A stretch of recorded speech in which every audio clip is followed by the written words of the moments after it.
What's up, y'all? I'm gonna drop down into the frame as I do. Today is the 17th of December 2025. My name is Evan Strong, the founder of In the Image Clothing Company. This is In the Image Clothing Company Podcast, one of our fourths where we have discussions on the gospel of Jesus Christ, aka the truth of all things. No religion, no belief, no opinion, no nothing that you need to have. But we're all human beings placed on the same earth. We're all the same thing. We're all designed by one God. We discuss him here as he says that he is. Here's Little Red, the guitar. You know what's ironic is I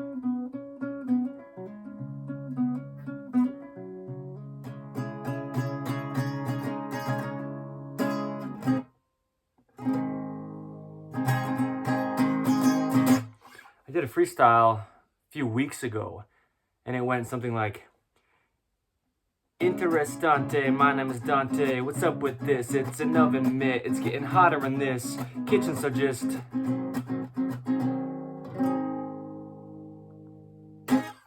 And however it went exactly, well, it said, Interessante, my name is Dante. And now if you know, you know, right? Check out episode... Check out what you check out. Check out this time period. Check out what you do in the Image Clothing Company, the name Dante.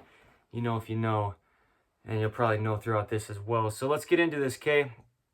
This episode of In the Image Clothing Company Podcast is, first of all, numbered 195.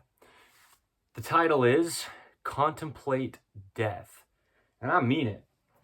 For real. And it's kind of like an introduction, invitation. Like, do it. Contemplate death. We'll get into it in all the ways that we get into it, but this is just 1/4 of In the Image Clothing Company, and we do it as we do, right? Blunt, bold, raw, and real. There's a lot here. There's a lot to this. There's a lot going on in my life, in my personal situation. Those of you in visual plus audio, there you go. Those of you in audio only, well, In the Image Clothing Company Podcast is available in 2 different forms, and those are those 2 forms, okay? So, yeah. Contemplate death. I've got this idea, right, of contemplation of death, because we're all gonna die one day. The whole thing with death is it happens to everyone, regardless of if you think about it.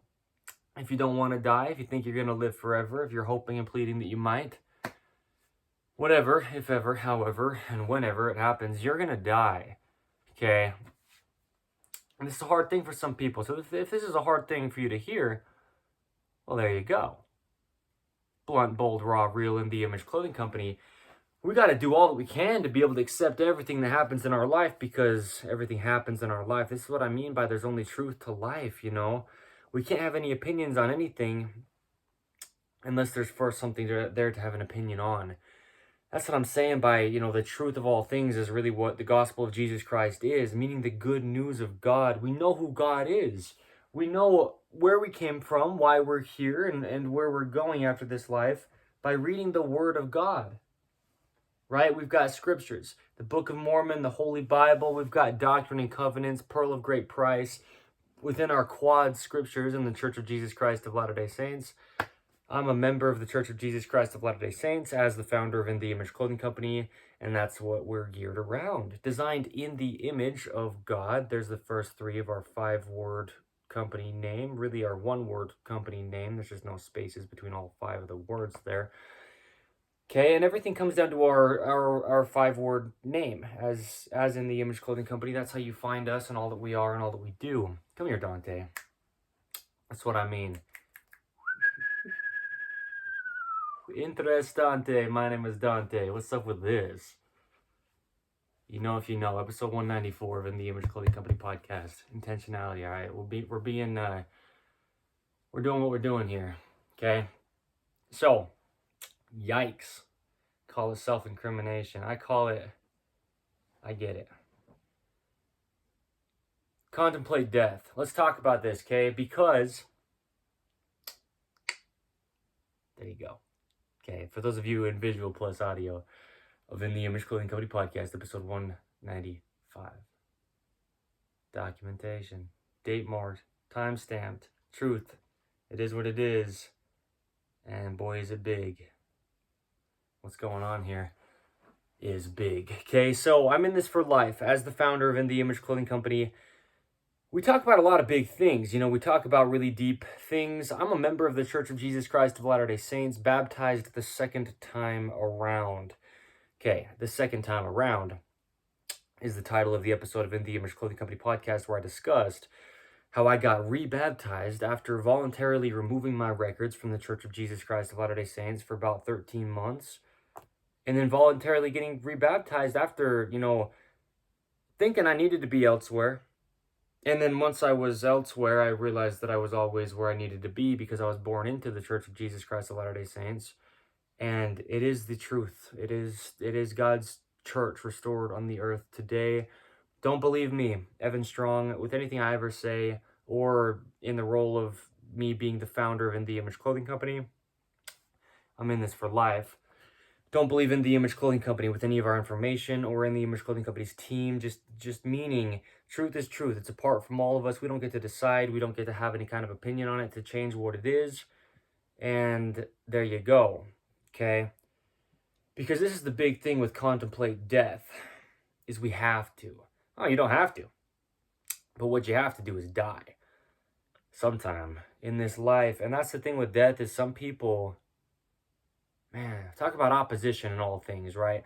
Like when we talk about how the human body only has one way it could ever work, again, don't believe me, but it is the truth, with the center line to it, the sternum, the spine, the trachea, the nose, and our jaw, stabilizing the entire body, all in the center. And Earth's center of gravity. We have our own centers of gravity as well. Okay, your center of gravity is a video under the main site of In the Image Clothing Company. Well, yeah, there's just a neutral. There's just a neutral to the joints and the rotations, internal versus external rotation in the forearms, the entire arms, the lower legs, and the entire legs. There's just a neutral to the body, straightforward from the pinky finger, straightforward from the pinky toe.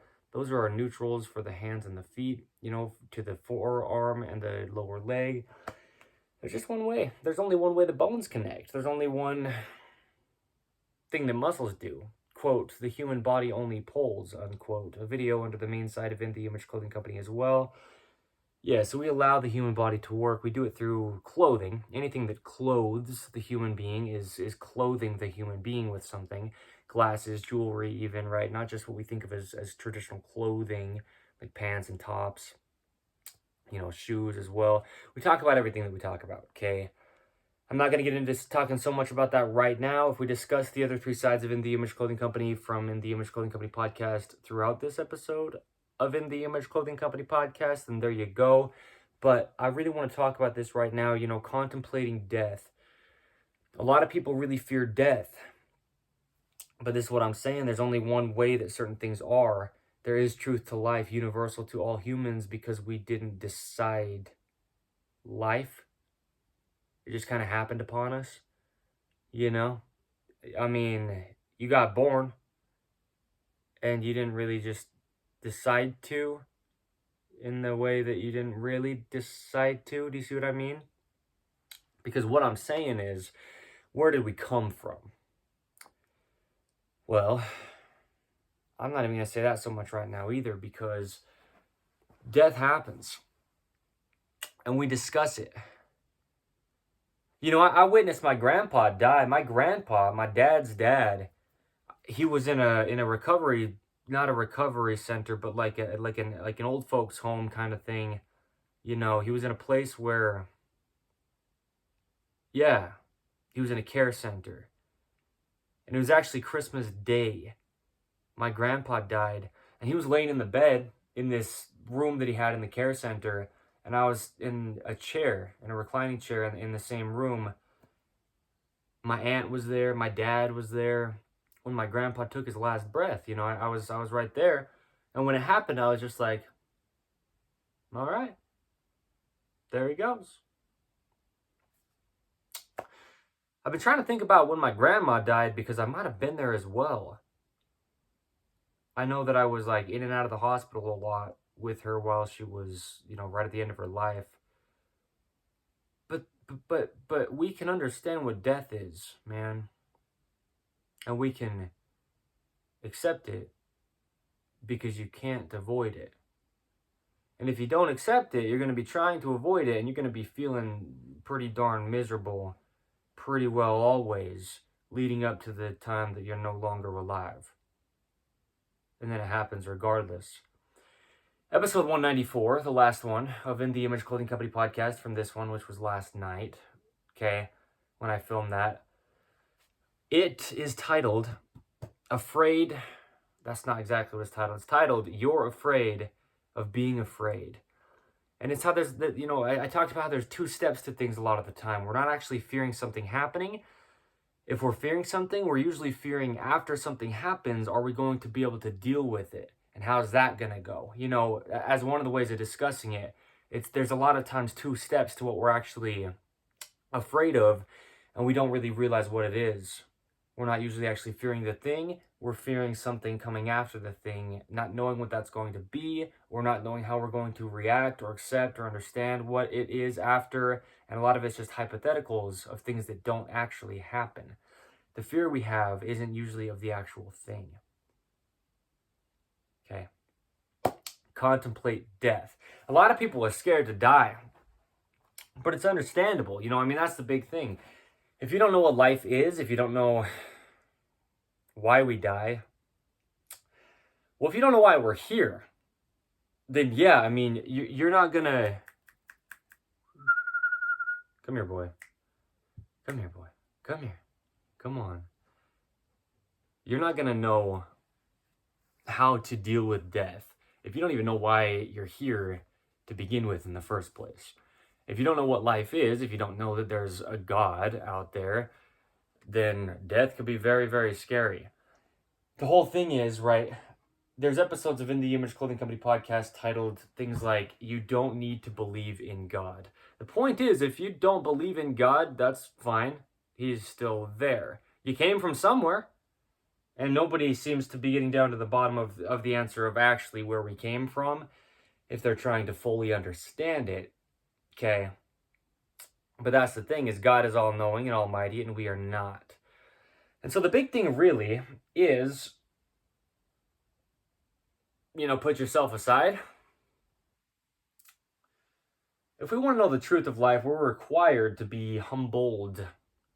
Not humble, like we can claim that we're just humble, but humbled as in an action happening to us, right? God humbles us, or we get humbled by God when we try to figure things out in life and we realize we can't. There's only truth to life, but we can't know everything in this life. And one day we're going to die, and that's just how it's going to be. You don't got to care. It's like what I say about clothing. You don't have to care about clothing for it to be affecting your body and damaging you, putting you into what we get out of under the main side of In the Image Clothing Company, chronic patterning and scar tissue. You don't have to care in the slightest about a lot of things in life, and you're still involved and you're still a part of it, and it's still a part of you. There's this idea of everything kind of just being an extension of ourselves that I've got as a hypothetical episode of In the Image Clothing Company podcast to film, right? Something about things being an extension of ourselves. Because in life, we talk about there being opposition in all things. There's only light because there's dark. There's only day because there's night, which is very similar because the sun is how we know what light is. And then when it goes down, that's nighttime, only because it was daytime when the sun was up. There's only hot because there's cold, right? There's only closing a joint in the body because there's opening a joint in the body. And the human body only pulling, right? Even in what seems like a push, we're actually just pulling two endpoints of muscles together. There's opposition in all things. And so the big point is, if we weren't first born, then we can't die. But if we don't ever die, then we probably wouldn't have needed to be born. We would have just always been here. There can't exist one thing without the other thing existing as well. So there can't be a perfect almighty God without there being an anti-God, right? Jesus Christ, who is God, can't exist without an anti-Christ. Christ. There's two sides. There's two sides, or there's neither side. There's just what there is in life. There's just life to life. There's only truth. The gospel of Jesus Christ is the truth of all things. Don't believe me. I couldn't decide these things. Well, I mean, I guess I could try to decide whatever. I can't decide truth. No human being could. And I didn't decide the gospel of Jesus Christ. I didn't write the Holy Bible or the Book of Mormon, for example. You know, I didn't found the Church of Jesus Christ of Latter-day Saints. I'm just a part of it. That's what I mean. It's just an extension of me. I'm just an extension of it as a member. It's all just an extension of ourselves. It's all just an extension of you, right? That's what I'm saying. That's a beautiful kind of discussion to have. And, you know, that's what we're saying here. But that in itself, just that phrasing could be an entire In the Image Clothing Company podcast episode, because that's an awesome thing to really just you know, unpack as it is, because it's just as it is. That's what I mean. No matter what, you're gonna die. You know, a lot of people want to live forever. Man, I'm gonna sing it. I think it's Bon Jovi. The only reason I wouldn't be singing it right now, and I'm going to, but the only reason I hesitate is because I like to give credit to people where I can, where I do, who, you know, who, I sound like an owl there, I guess, huh? Yeah, who. When people make music, you know, we've got In the Image Clothing Company music is 1/4 of In the Image Clothing Company. We do a lot with music, you know, sizing and setup of guitar gets shown to not alter things like the neutral wrist. And just in daily life and all aspects of being a human being, we discuss fingernails and toenails fully to the tips of the fingers and toes, backing and supporting them. Cut relatively flat so we don't roll out of this neutral wrist position or that neutral gripped arch position in the feet. But we make music, you know. But the feet grip arches. The feet grip arches inward, opposing the center line of our body, and that's what keeps us vertical on Earth's gravity. Okay, and then straight forward from those pinky toes, because we have different length toes. We roll evenly off the ends of all of our toes, but they go from shortest to longest when we come from outside to in. Okay, so that's just how it works. And then there's that neutral ankle traveling up the entire body. We talk about the importance of zero drop shoes, just keeping the feet flat on the earth. Otherwise, you can't grip an arch. We discussed the height of a gripped arch. That's a video under the main site of In the Image Clothing Company. So is the importance of zero drop shoes. We just give the truth of this, you know, how the human body truly only has one way it could ever work. It's impossible to train to a neutral. Like the hands just hanging down, which, you know, the fingertips are the shoulder. When our arms are just hanging down at our sides, they just rest straight down with Earth's gravity. And that's just our arm extended fully, just not completely locked out, because we just stay slightly within ranges of motion to keep the body activated as a whole. The only way it could ever work, with everything having its own individual role to play. There's no compensation that can be had, so everything has to work in the body. You just can't drag around dead weight, you know. Anyway, we know what we're talking about here, so don't believe us. But this is the point. You know, we're a little over 14 and a half months into In the Image Clothing Company, and it's the truth applying to all human beings and all dogs. On In the Image Clothing Company Poodles, shout out to Dante here, seriously. We specialize in purebred standard size poodles. Dante's right between mini and standard size. Okay.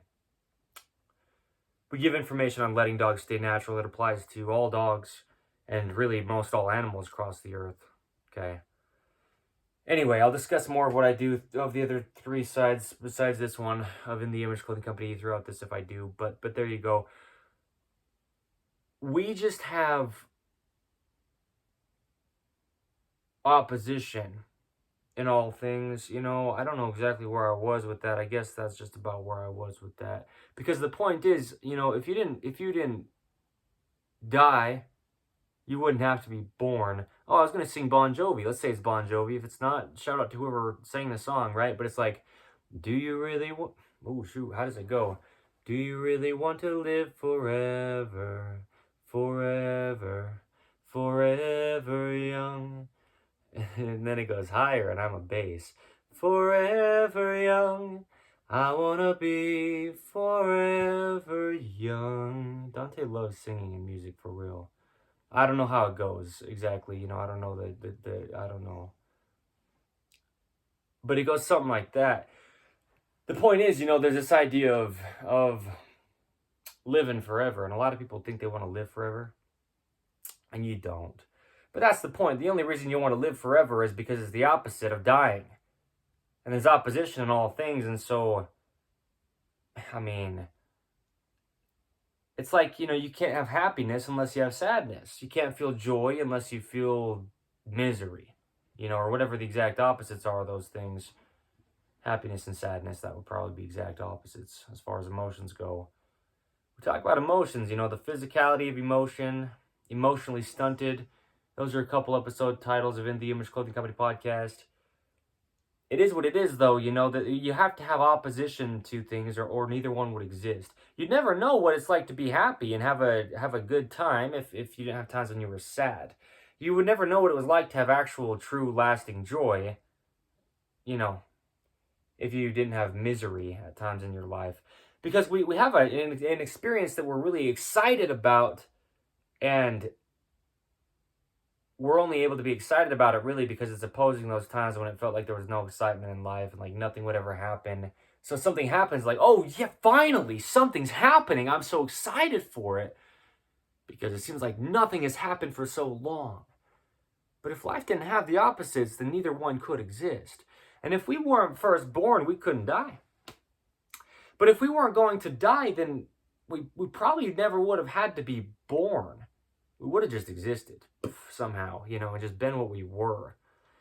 But that's the whole thing, there's these universal laws where matter cannot be created or destroyed, right? All matter that exists is just there and always has been. It's, we call it Christ consciousness, God, the same for always. In the beginning was God. God had to exist first to design our bodies in his image. There's always been God, and nothing can be created or destroyed. That's just even, apart from any kind of religious topic you could have, right? Because I say I'm not religious, and I mean it. In all legitimacy, I'm a member of the Church of Jesus Christ of Latter-day Saints, and it's the truth of all things, but it's the truth of all things. It's not a place you go to have some kind of religious belief you could try to follow to see if you could maybe keep up with it when it doesn't really fully work for you. God never stops working, and he is who he says that he is. And so we discuss him, God, Jesus, the Christ, as he says he is. We read the Word of God, which is an episode title of In the Image Clothing Company podcast, read the Word of God, and then we know who God is. Because God is. God's the great I am, meaning God always has been. He is now and he will be forever, never changing. He's just who he is.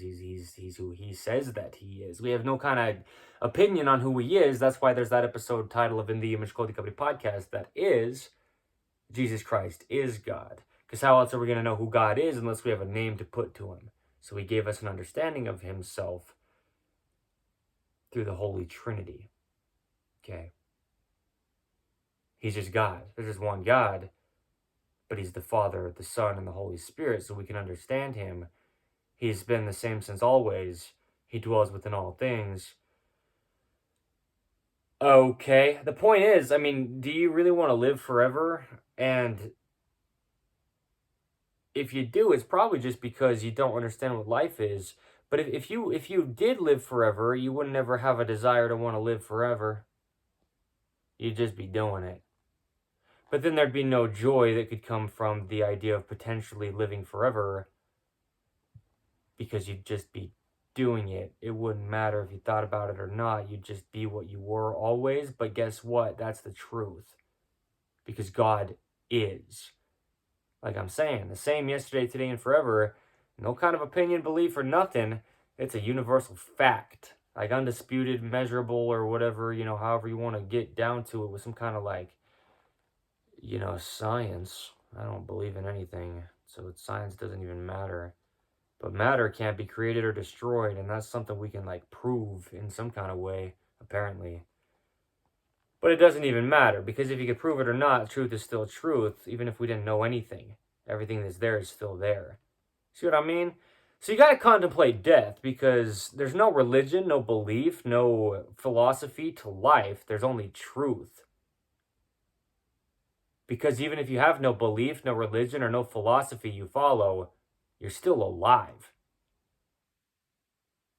Can we say the word undisputed?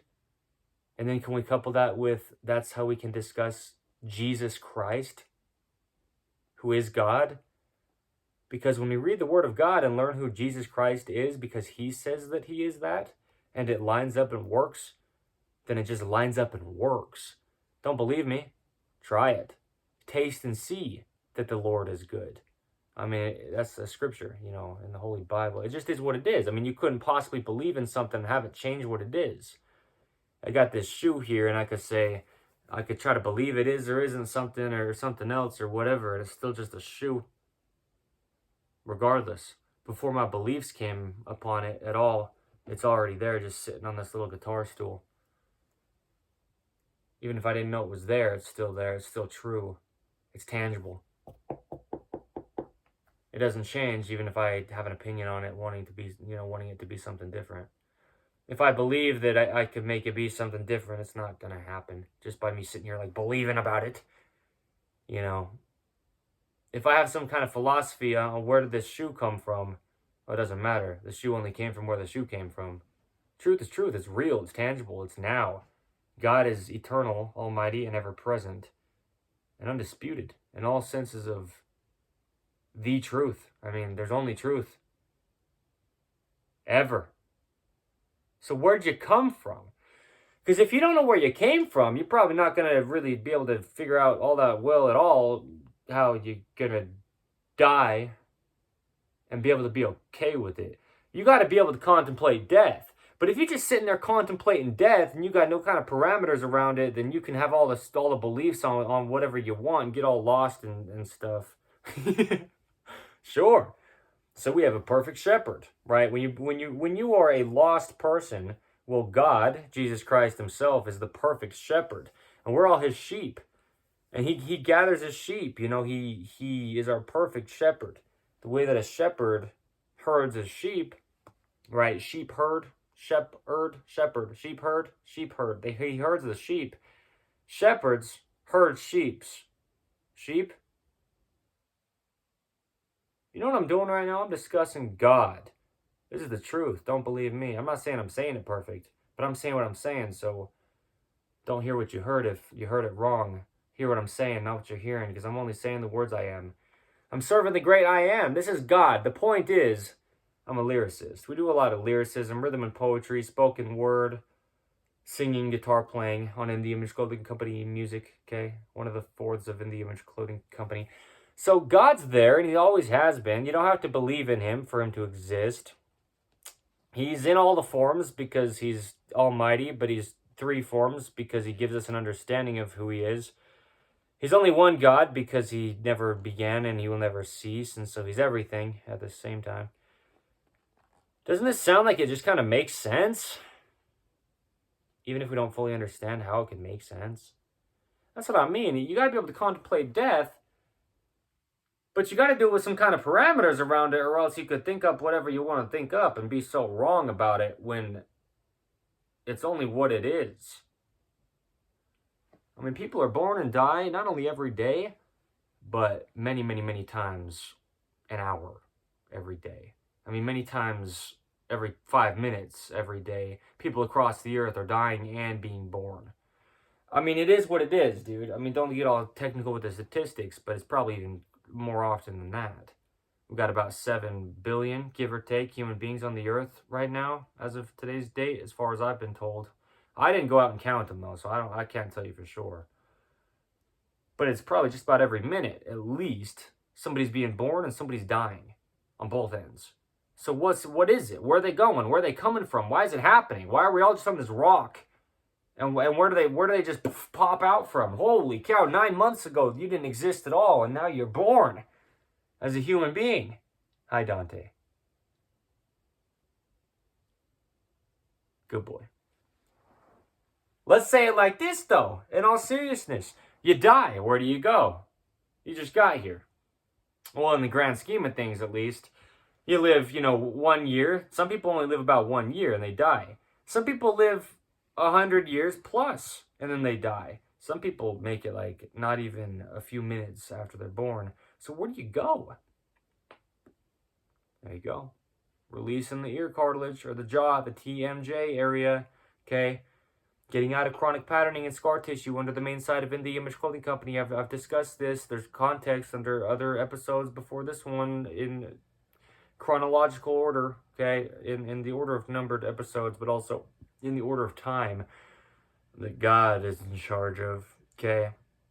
That was a release in my jaw, release the ear cartilage, release that TMJ area, getting out of chronic patterning and scar tissue. That's what I'm saying. There's only truth to life. You know, everything's the same for everybody. Everybody has one, or everyone has a body. I mean, it is what it is. There's a universal human design. We didn't decide stuff. I mean, we don't really decide anything. You can talk to yourself all you want about it, trying to claim to yourself or trying to convince someone else. You can try to convince yourself too, you know, that you decide things, but then try to stop them from happening. You're not going to. Certain things, it's just not going to. Like dying, right? You got to contemplate death. But if you don't have any kind of parameters on, you know, what does it mean? How am I going to be able to get down to the bottom of this? And how is this going to be something I can, like, safely think about? I mean, that can be a big thing. You know, you're starting to contemplate death. And, I mean, if you got basically no idea and don't know who to turn to get the answers, which is Jesus Christ, by the way, God himself, that's who you turn to get the answers. So don't believe me. Don't let me try to tell you something about how death is. I haven't done it yet. I'll talk to you about it after I do it. But probably after you do as well. And then I'll see you later, you know, dwelling in the kingdom of God. We'll just sit there and talk about what life was like after we have died. But you're not going to be able to do that. Well, yeah, unless there's truth to it. That's what I'm saying is what are you going to do after you die? Right? People ask you, what are you going to do before you die? What's on your bucket list? Well, what are you going to do after you die? As disciples of Jesus Christ, we live our entire lives preparing for death. Preparing to live with God again after we die. You know, we came from the presence of God, and then we'll return to his presence after we die. And in this life, we're preparing. That's what I'm saying. Contemplate death because it's going to happen. What I mean by contemplate death is, are you going to be so shocked, taken by surprise one day if you end up getting told by like a doctor or something that you've only got X amount of time to live, however much time it is. If the doctor tells you like, yeah, you've only got a few days or a few weeks, a few months to live because you've got some kind of condition that you didn't previously have, and it just kind of happened to happen to you. You know, sometimes life just kind of happens to happen to us. That's what I mean, is try to claim you're in charge all you want until you're just not. Everybody knows what they're doing until they don't, as I say, right? Everybody has the answers until they don't. You know, sometimes we think we plan things, and other times we always just think we plan things. But sometimes we don't plan things, and other times we think that we do. It's just life, you know, and it's out of our hands. And in whose hands is it in then? Because it's happening. The truth is the truth, right? Something that happened. You're not going to try to pretend it didn't, because it did. You're not going to try to make something up saying it happened without just being delusional. Okay, and sometimes that just happens, you know, sure. But this is what I mean, is then what is life really, and how do we contemplate death without contemplating life? And if you don't know what life is or the purpose of life, then you might be in denial of death. There's a lot of people in life that are denial of death, you know. I talk about like, sure, we're all here, life's great, live it up, man. But they'll never talk about death. They're scared to death of doing it. Oh. Where does the phrasing come from? Catch the phrasing. We say things in life and they're literal. You know, often we say if you're really, really, really scared of something, you're scared to death of it. You know, that's something I've heard many times, at least here where I live and around this time period. That's something I've heard a lot of people say. Something scares you so bad, you're like, man, I'm scared to death to do blank. Whatever it is, hypothetically, right? Well, the point is, you're going to be scared until you die. Because then after you die, it's like, well, I'm probably not going to be so scared about it once I'm not alive to be scared about it, right? And so contemplate death, because if you're going to only be scared about something in life until you die, Well, then that's why people call it the sweet release of death. I don't know if you've heard that, but that's again another one of those phrases and sayings I've heard many people say many times. The sweet release of death. It's like, man, life is rough. Yeah, you're right. And that's the other thing, is you're not going to know why life is so rough if you don't know who God is. Because if you don't know there's opposition in all things, then you're not going to know that the only reason we can have things be such a good experience is because we can compare them to the bad experiences we've had. We don't need to label things as bad experiences, right? But really joyful experiences versus really, really, really emotionally, terribly hard experiences to deal with. Terribly hard. Sometimes life can be terribly hard. It can be terrible. It can be terrible. It can be so bad. I'm not mocking it. I mean, I've had a very, very rough life. Okay? As we all do, in the ways that we do, in the times that we do. But then why? I mean, what's the point? And why are we here just to die? Should we never have been born then if we don't want to have to die? And life's so rough. Oh my gosh. Is that crazy or what? I mean, isn't that weird? If we don't want to die, we're afraid to die, and we wish we could just live forever, but we don't really like how rough and hard life is, and we wish that life was easier than it is, then what are we gonna do? Because what's the answer to that then? What's the remedy? How are you gonna have a life where you never die that you just don't enjoy just because you don't want to have to die?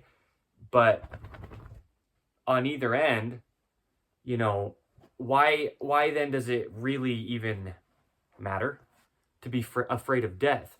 But why does it really even matter to even be born in the first place anyway then?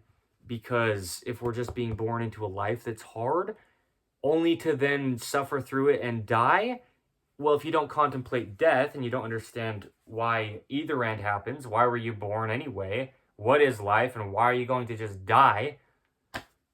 Well, do you see what I mean? You got to contemplate death. Because regardless, it's going to happen. And so a lot of people just go through their entire lives being so afraid of dying and never really thinking about why they're scared of it. That's a big point. A lot of people are so scared of death and they don't know why.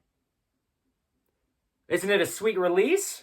If you're having a really rough, hard life, then death is probably your answer. Holy cow. And then that gets like, what? Okay, well shoot. Again, then why at all? Birth, and then the whole life. Why don't we just skip to death by just never having been born? To just, skip out on the whole roughness of how hard life is. Do you see what I mean? You got to know what you got to know. I mean, we say phrases like this often under In the Image Clothing Company. You have to know enough to be intentional, and you have to know things that you need to know, because even if you don't care to care, there's certain things that just affect you no matter what. There is universal truth, and you're a part of it, right? That's why I said that earlier, and it goes along with this so well, right? It's all just an extension of you. You're a part of it. We're all just designed in the image of God. You look all around the entire earth. If you learn how the anatomy of the human body works, it applies to everyone across the entire planet. Deformity, amputation, birth defect, or major surgery, whatever it is, like this or anything at all that sets your body apart a little bit or quite a bit, sure, there's still a universal human design. There's still a universal pull to gravity's centered line. There's still truth to life. You can change it. You can decide it. You didn't decide for your body to just be doing what it's doing. Otherwise, you probably wouldn't have any kind of thing going on in your life that you wouldn't want to be having happen. Otherwise, you'd be planning everything and it would just work, instead of saying sometimes we don't plan things and other times we think we do. Right, Dante? Sometimes we don't plan things. And that's just about always.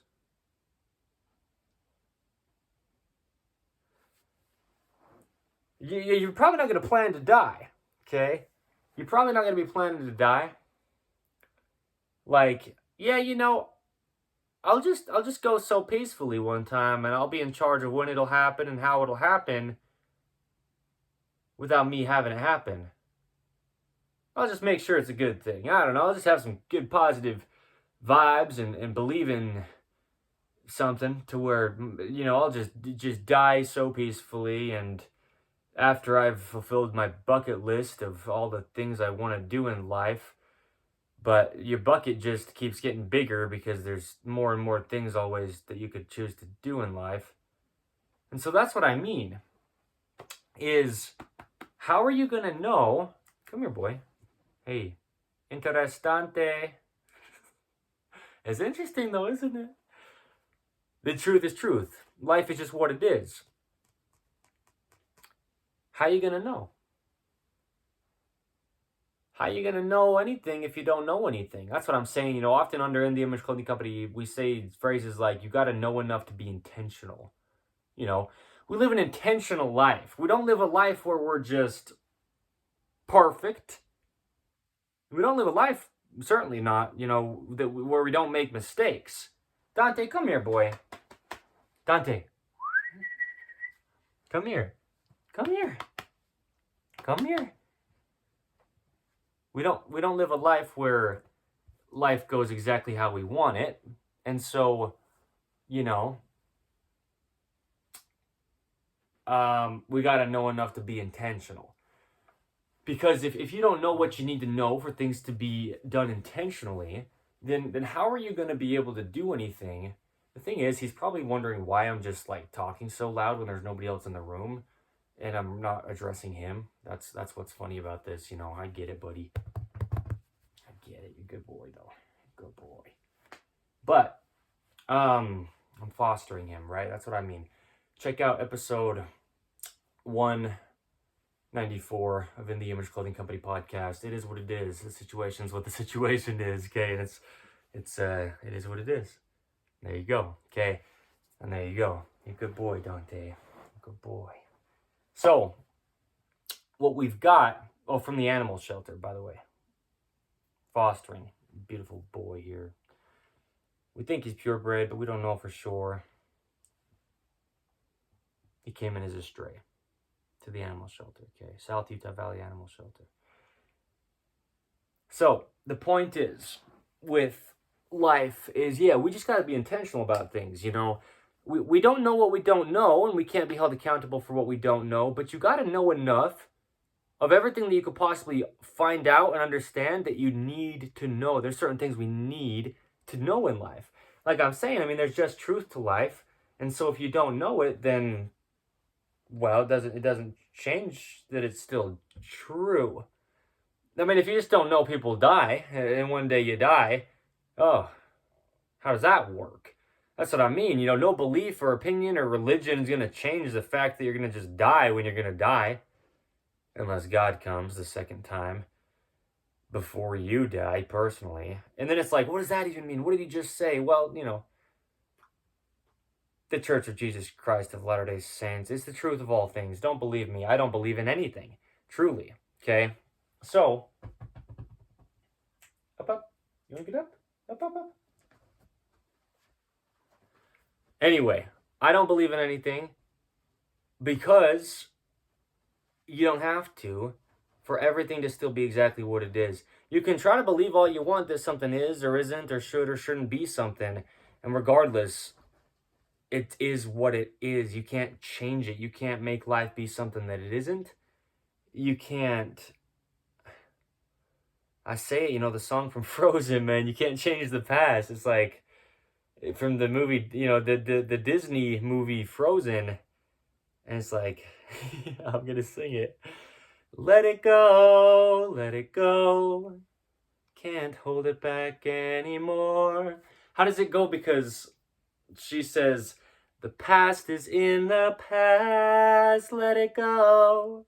Again, I'm a bass, and that's very much not sung in a bass register in the movie. It's much higher than how I normally speak. Okay, so and sing as well. The point is, the past is in the past. You're not going to change the past. You're not going to change the fact that you were born.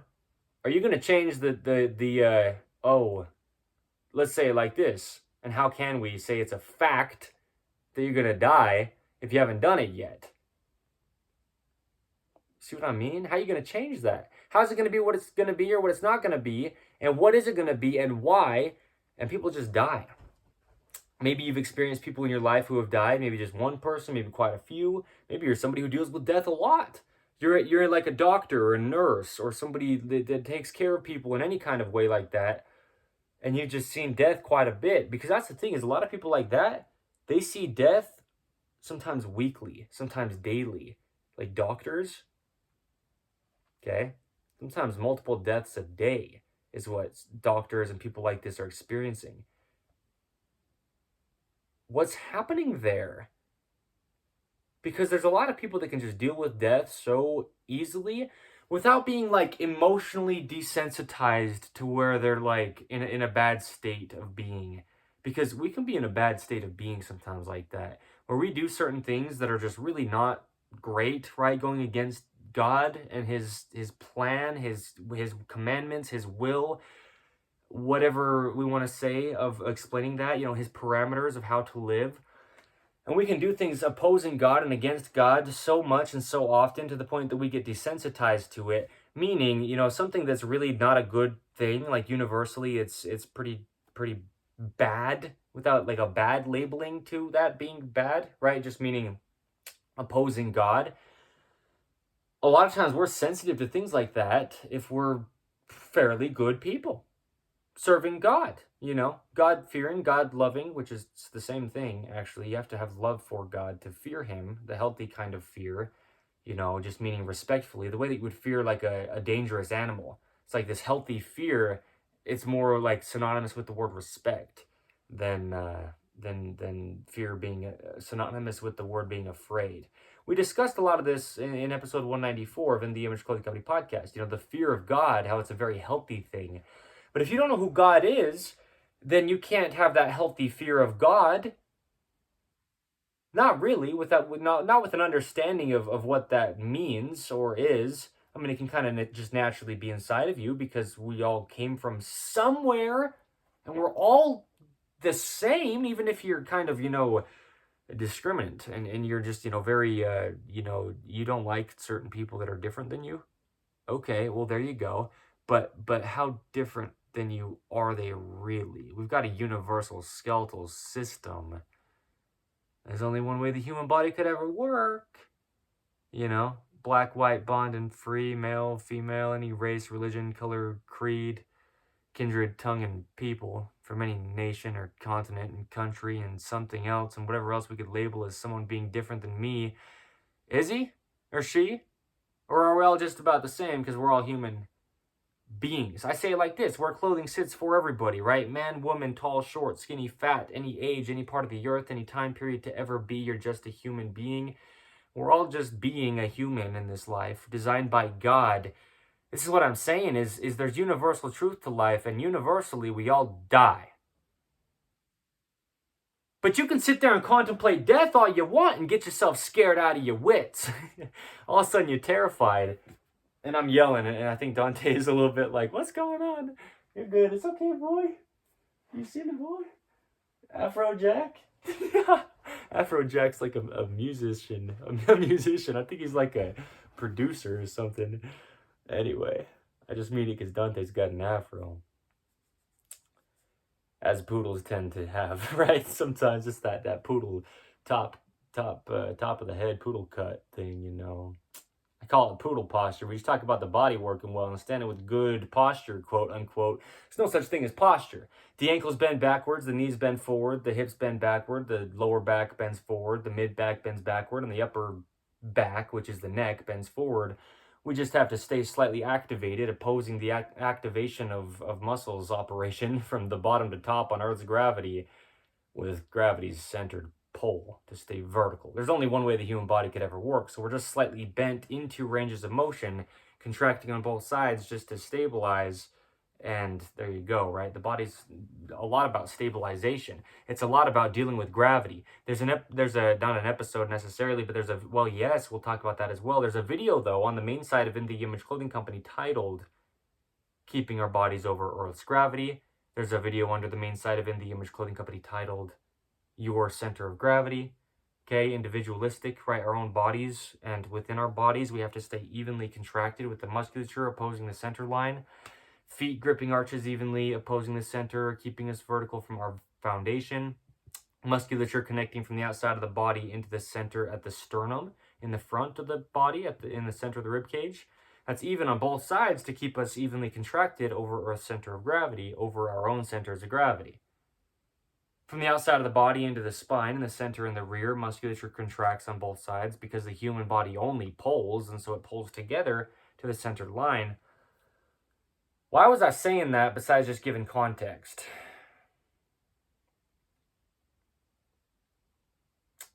Started talking about Dante's afro. Oh, that's the point.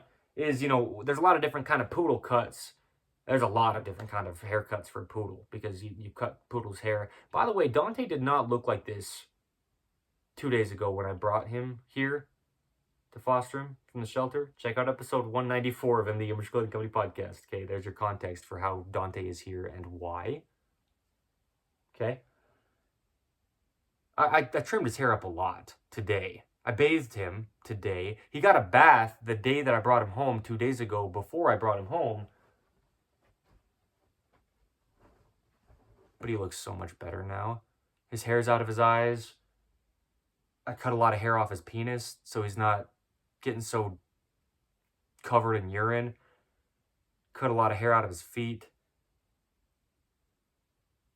I cut some hair out of his ear. Mostly just the right one. A lot of times at groomers, they'll pluck the hairs out of the inside of the dog's ears. I don't agree with that. I don't. And I don't want that to be an Evan Strong personal thing, but it's just unnatural. Hairs come out of the skin through follicles. If you just pluck the hair out, you have an open hole into the skin of the body. That's not going to be naturally happening. Letting dogs stay natural on In the Image Clothing Company poodles, specializing in purebred standard poodles is what we do. It's not natural to pluck the hair out of the inside of the dog's ear canal. And so when groomers do that, I would say no, right? And that's not an Evan Strong thing. That's unnatural to do. And that's opposing letting dogs stay natural, which is what we do under In the Image Clothing Company poodles. But anyway, he's great. But he couldn't really see. His hair was just so much in his eyes.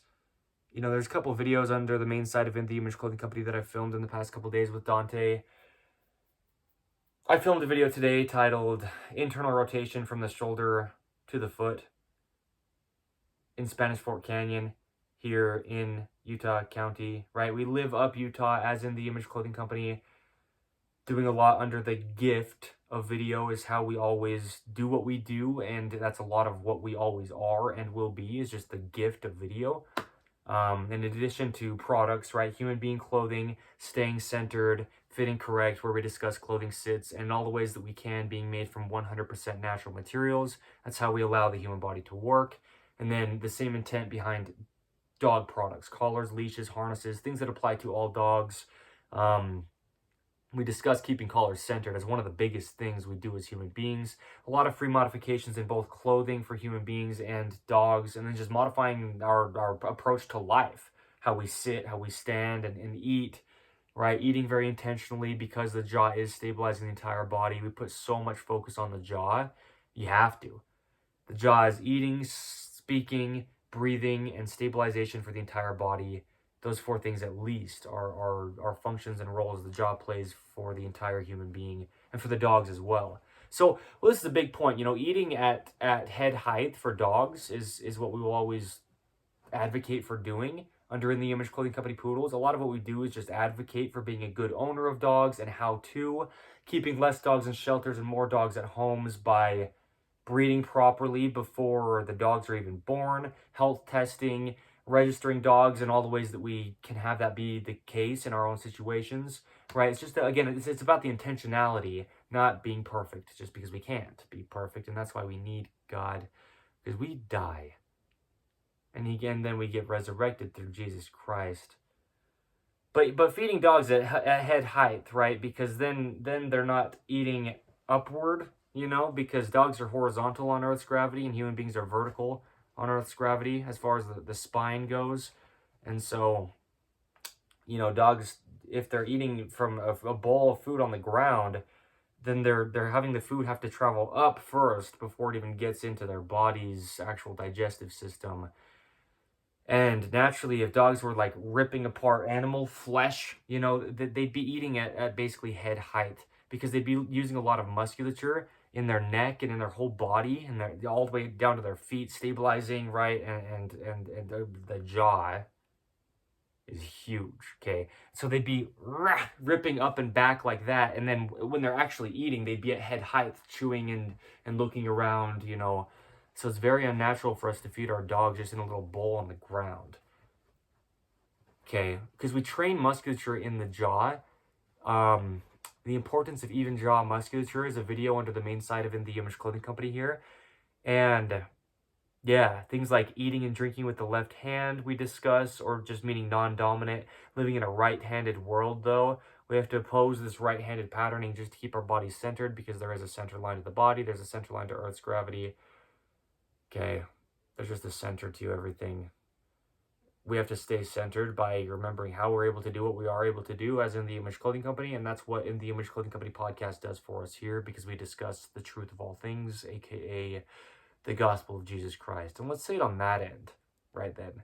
I love that. Okay, so anyway, that's a lot of good discussion there. Dante he's, oh my gosh, he's amazing. So gentle. Doesn't shed. I mean, at all. Okay. Take that with a grain of salt, because like the amount that a human being's hair comes out, he doesn't shed though. Hair can just come out if it does, like a human being. He doesn't drool. He doesn't bark unless he's left alone in a crate. Well, or unless he's left alone, like, leashed up to something.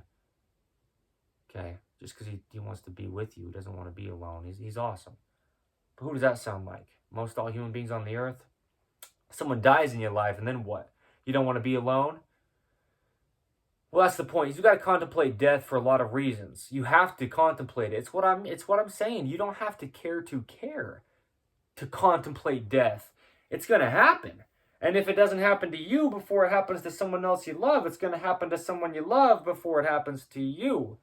And then regardless, you got to deal with what's going on. And if you don't know why, if you haven't contemplated it, but not just thinking yourself to death about it, but actually getting down to, okay, well then what's going on? Why are we born if we're just going to live a life that's so hard for so many people, and for even those people who it's so good for, sometimes in their life it's very, very hard.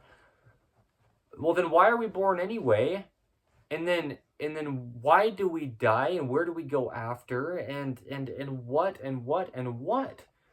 This is the whole point of preaching the gospel of Jesus Christ. This is the whole point of just speaking things as they are. This is the whole point of it is the truth of all things. This is the whole point of don't believe me, Evan Strong, of anything I ever say. No human being could ever decide truth, but we can relay truth. We can point each other to truth. We can know who God is, because God is, even if you don't believe in anything. So we preach the gospel of Jesus Christ. We spread the truth of the Church of Jesus Christ of Latter-day Saints. We talk about the Holy Bible and the Book of Mormon. We talk about any true doctrine of Jesus Christ in modern day prophets' revelations or personal revelation that we all get to get by having personal relationships with God. He'll personally reveal things to us. You have a personal relationship with God. You pray to God in the name of Jesus Christ, and then start to read the Word of God in all the ways you could possibly have access to it. The Book of Mormon's a huge thing, man. Well, what's going to happen at that point is you can get things revealed personally to you. It's what we say. You don't know what you don't know. You can't be held accountable for what you don't know.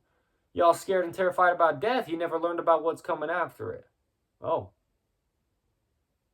All right, yeah, no, that I get it. Yeah, no, that makes sense. There's something you could definitely be afraid of if you have no idea what it is. We fear the unknown as human beings. It's a general fear. This, like, not even a bad thing.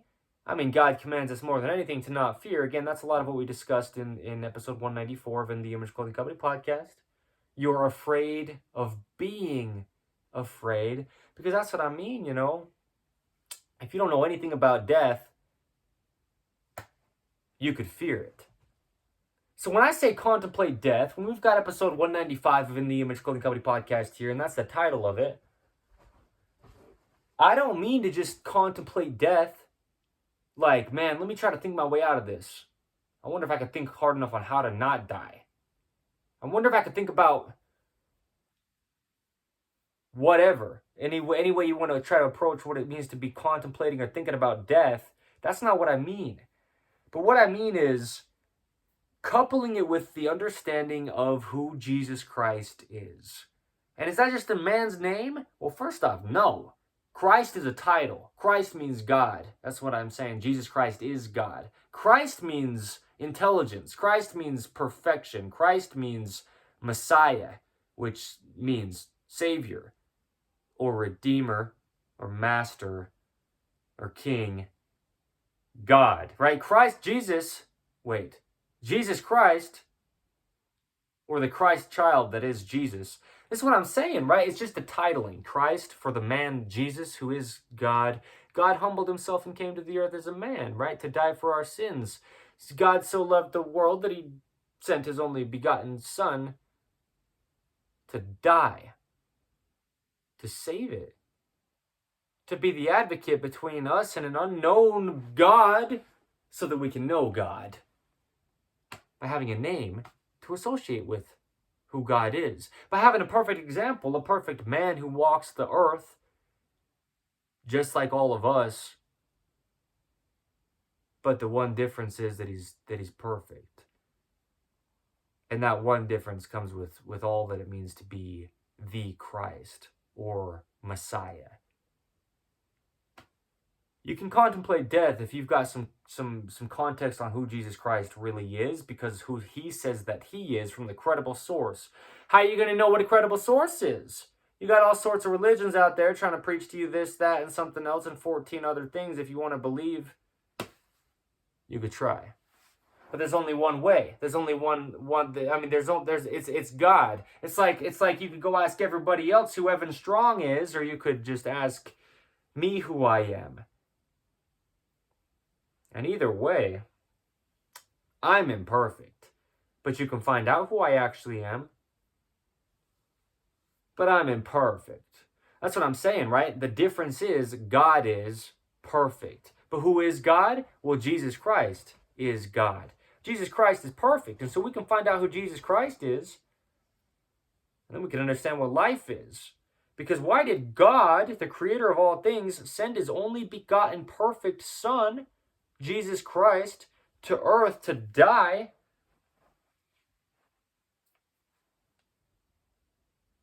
when he didn't have to? I mean, contemplate death. Why did God die? Do you see what I mean? Well, there's a reason to it, because it happened. If you don't believe it happened, well, why did the whole entire earth change their calendars back to 0 when the man Jesus, who is the Christ, was born? I talked about that in the episode of In the Image Clothing Company podcast titled Jesus Christ is God, because he is. What other man out there could ever possibly cause the entire earth to unite to change their calendars back to 0 after they were at already, whatever number they were? The year right now, me speaking this, is 2025, because it's been 2025 years since the man Jesus, who is the Christ, or who is God, was born. And it's because he was born, the entire earth changed the calendars. Don't believe me, but read some history books or whatever you want to read that's credible Only read things that are credible, please. It says BC, which is standing for before Christ. And then AD is after the death, except it's not. There's a good little tidbit of information. I messed up on what I was saying, but I know what I'm saying. I just didn't say it correct there, because and the reason probably is so that God could have me explain it. It was probably an intentional mess up on saying after death. Oh my gosh. That's the title, right? Contemplate death. AD, right? We live in 2025 AD. That's not after death, because Jesus Christ lived for 33 years. And so we'd actually subtract 33 years then from 2025 to be today's year, as I'm me saying this right now. If it was after the death of God, when we're talking about AD, I don't know, it's a word from it's words or a meaning of something from a different language, as most things are, if we're speaking English. Okay, English in itself is just an accumulation of other languages. Scriptures were written in, Hebrew, Greek, Reformed Egyptian, all sorts of things. If we're talking about the Book of Mormon and the Holy Bible, a lot of different languages that a lot of different people spoke. And then it got translated. The Adamic language. Talk about the Book of Mormon. Talk about Joseph Smith. Talk about it. All right, I will. As of today's date, I'm on 195 episodes of talking about it. Jesus Christ, as he says that he is. I don't get to decide. I didn't write the books I'm reading. But neither did human beings, really. Not really. And how do we even say that? Well, contemplate death. Because God died. And so anyway, AD, that's actually after the birth of Jesus Christ. Because 0 is both 0 BC and 0 AD. It's the same year at 0. It switches from before Christ to AD. Whatever that is actually, as far as the words there. I just don't remember as of right now. I could try to say what I think it kind of sounds like, but there's no point right now, unless I can actually remember what it really is. But yeah, God did die, and don't believe me, but that's what I mean. There's universal truth to life, universally across the entire earth. It's 2025. It's not like you go over to Asia from America and it's like a different year. It's just not the case. But the reason it is 2025 is because the reason it is 2025, and no one can tell you that and decide after it's happened. It is what it is because of what it is. There's only truth to life. And so what's the truth of death? There's only truth to life, and so what's the truth of death then? And how are we going to know what it means to die without just contemplating death to the point where we just start to freak out because you can start to think death is whatever you want? If I tell you to contemplate death, you might just be like going who knows where with your contemplations. You can think up whatever. If you don't know. That's the whole thing with life, is there's only the option to know truth. Otherwise, you can make up whatever you want. You can believe in whatever you want. It doesn't matter. You made it up. There's only truth. And you just don't know it if you don't know it. I mean, there's so much that it's... and I say this often, right? Or I have at least, up until today's date, said before. At least, I've at least said it before. The point is, we can say this often. We can say it with a lot of things and give a lot of explanation and understanding of a lot of things with this. There's so much in life you could know.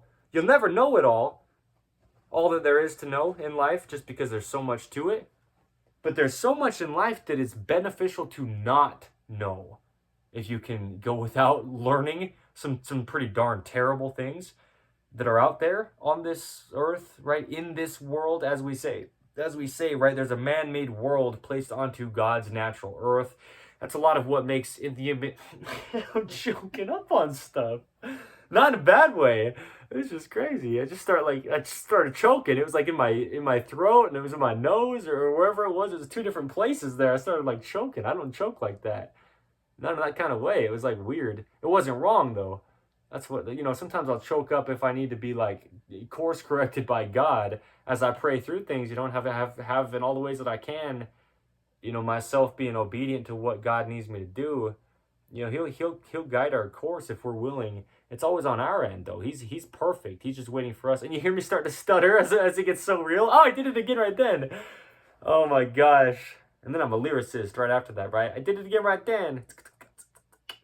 Did it again right. Did it again right then. That's a hook.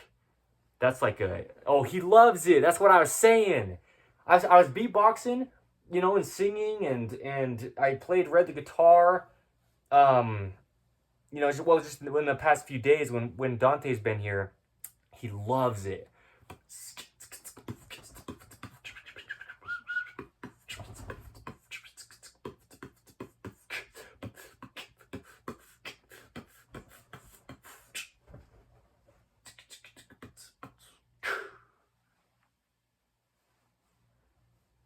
Anyway, shout out to Dante. Shout out to just doing what I did. Shout out to being able to foster an animal. He'd be just sitting in the shelter otherwise, brother. He's a good boy, man. He's crazily trained. I mean, poodles are just clingy dogs, and so they like to stay right by your side. He's just such a good dog. I mean, he's like the dog to foster. I mean, you could end up with a dog that has a lot of behavioral traits that are just kind of hard to deal with.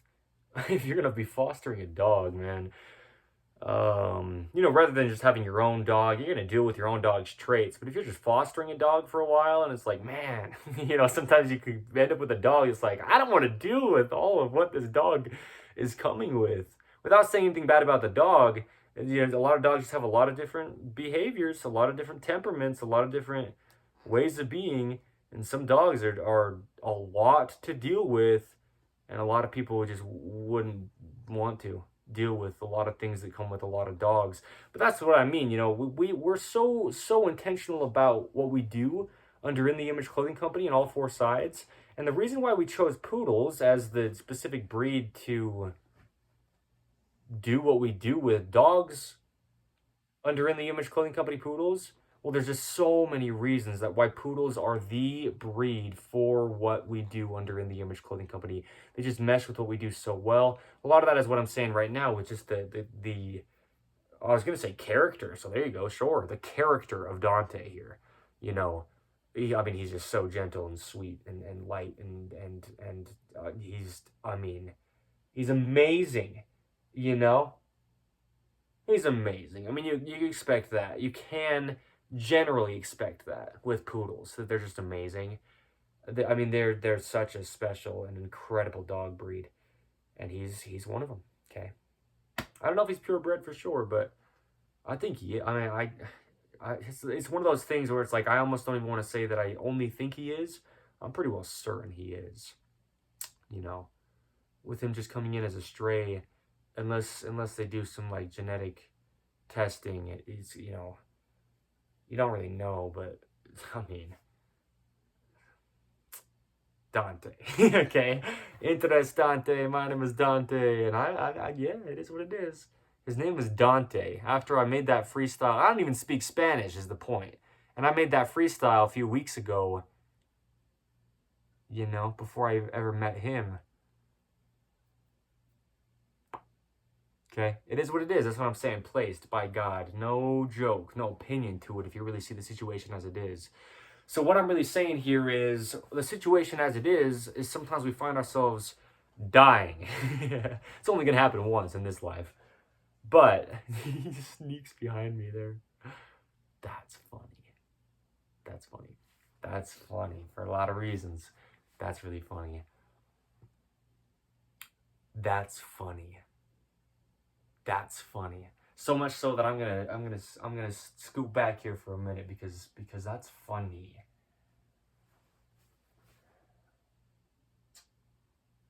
Anyway,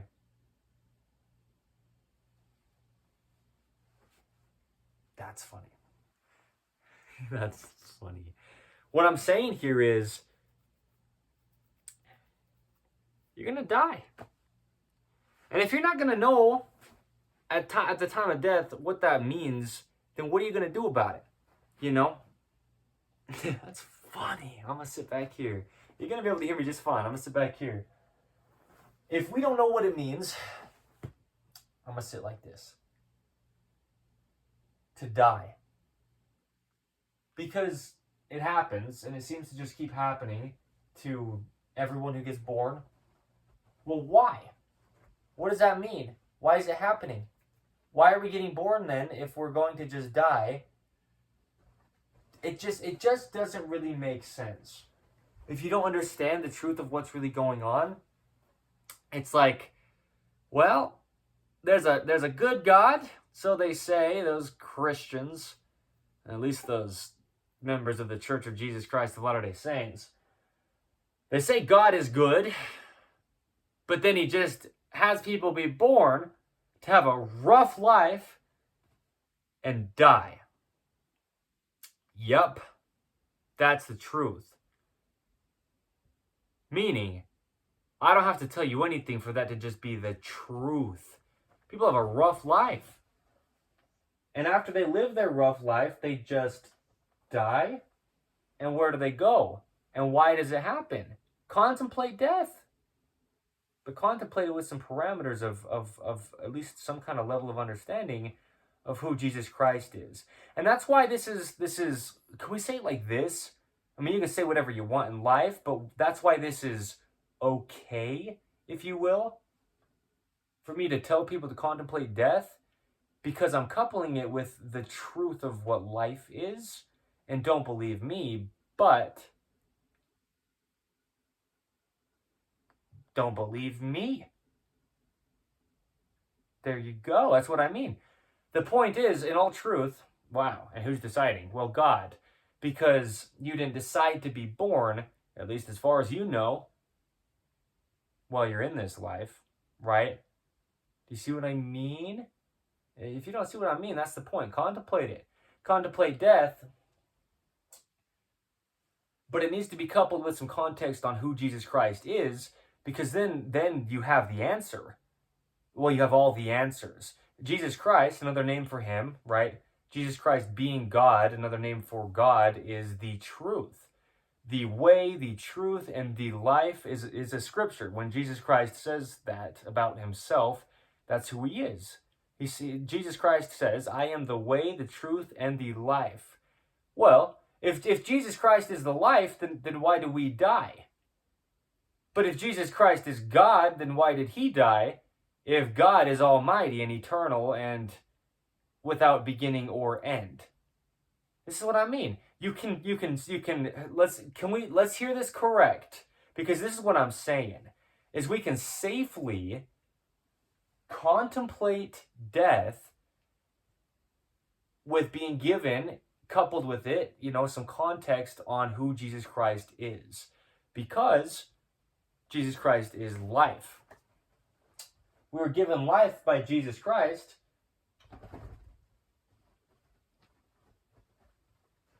And we're given death by Jesus Christ. Because since there's opposition in all things, again, you couldn't be born unless you die. Or we can at least say it on the end of you couldn't die without first having been born. Because, I mean, I could try to tell you whatever I thought that I believed in and say that we couldn't be born unless we were going to die.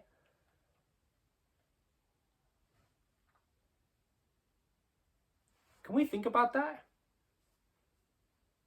What if we said you couldn't be born unless you were going to die?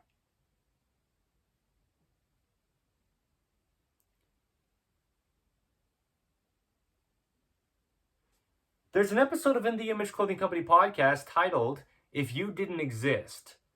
And basically what I said in there is that if you didn't exist, then nothing else would either. Because how could it? If you didn't exist and I didn't exist and all of the individuals out there were saying about themselves, right? If I didn't exist, and then all of a sudden none of us did, or none of us ever did, then none of us ever would have. Because, yeah, if you didn't exist, basically nothing else could either. There's opposition in all things. The only reason that you know that things exist is because you do. If you didn't exist, other things couldn't. There has to be two sides. There has to be two angles of something. There's not anything to look at unless there's something to look at the thing. There's not death to have unless you're first born. And so really you couldn't have been born unless you're going to die sometime. Matter can't be created or destroyed. God is, since always. There's truth to life. If you contemplate death, you're safe. Because if you get down to the truth of it, Jesus Christ is who he says that he is. You don't got to believe a single thing. You read the words of God, you read about Jesus Christ, and it lines up in your life. In your life. No matter who you came from. Where'd you come from before them? You know, your parents, let's say they're from this religion or that religion. Let's say they don't believe in anything. They don't have some kind of religion or hope or faith in anything in life. Well, how do you get to then? Well, I mean, what about those people who are born into families where their family says, nope, there's nothing to life besides you get born and you die. That's it. But then the children of those people have the opportunity to be religious. How can your belief matter? If your parents don't have a belief, and you were born from your parents, how do you believe you came from somewhere different before this life if your parents, who are the ones that birthed you into this life, don't believe there was anything before this life? Or how do you go to somewhere after this life if the parents of yours who brought you into this world tell you there's nothing after this life? How are you going to have a say when you didn't create yourself? But how do your parents have a say when they didn't create themselves either? This is what I mean when I say it's a generational kind of thing. You know? Well, what was I saying? I was saying earlier something about how... Oh my gosh, Dante. I was saying something earlier about just the death and birth of people. We got people being born and being died and being died, right? Dying and being born like every minute across the earth. In modern day, with the population we do, the amount of people here, there's people that are being born. People are being born quicker than they're dying. Otherwise, we just have less and less and less people all the time. But as of right now, and as of, up until now, the past ever, since the first human being Adam, population numbers have been increasing. Well, I mean, God flooded the earth, wiped everyone clean besides Noah and his family and everyone he had on the big boat that he made to be safe from the flood of the water. But this is what I mean. I can sit here and tell you all these stories, and am I just making them up, or am I just believing something somebody else made up? Or does it line up with the truth of life? And then what if you want to believe that you can decide your own truth to life? Well, then what about when the stories that I say align with how your life works, when you believe that you can decide the truth of your life is something that's different than what I'm saying, but what I say lines up? If what I'm saying aligns with the Word of God, then what I say lines up. Because God decides, not me. Not you. Not he or she or Dante. Dante doesn't get to decide what life is. He wouldn't have ended up in an animal shelter, probably. If Dante could choose truth. So no human being can decide truth. Otherwise, decide it for me then, right? Like I say, when I say stuff like this, go change the weather. You can decide truth. Well, if it's raining outside and you want to believe the truth is it's sunny out there, then make it be sunny out there. Prove it to me. For your sake, not mine. Prove it to yourself is what I'm saying. Don't involve me, but just that's what you're doing when you're trying to claim you can decide truth, is you're doing it for other people. Even if you don't think you are, you are. We don't want to have to decide things in life. We just want things to be able to be what they are and not have to try to be in control, because it doesn't work, no matter how hard we try. And so if you're contemplating death, well, that's probably a good thing, because no matter how hard you try, you're not going to avoid dying. But you're not going to really be able to have a full understanding. Let me say that in a better way. You're not going to be able to have an understanding, period, of what death is, no matter how much you contemplate it, if you don't get led to the creator of life, who also created death. Because God created all the good things, but he also created all the bad, because he's the God of gods, the Lord of lords. He's the one there before everything else. Because, I mean, you can believe in any kind of thing you could call a god that just, like, came up at some point. But what about before that thing just, like, came up at some point? Wasn't there stuff going on before that?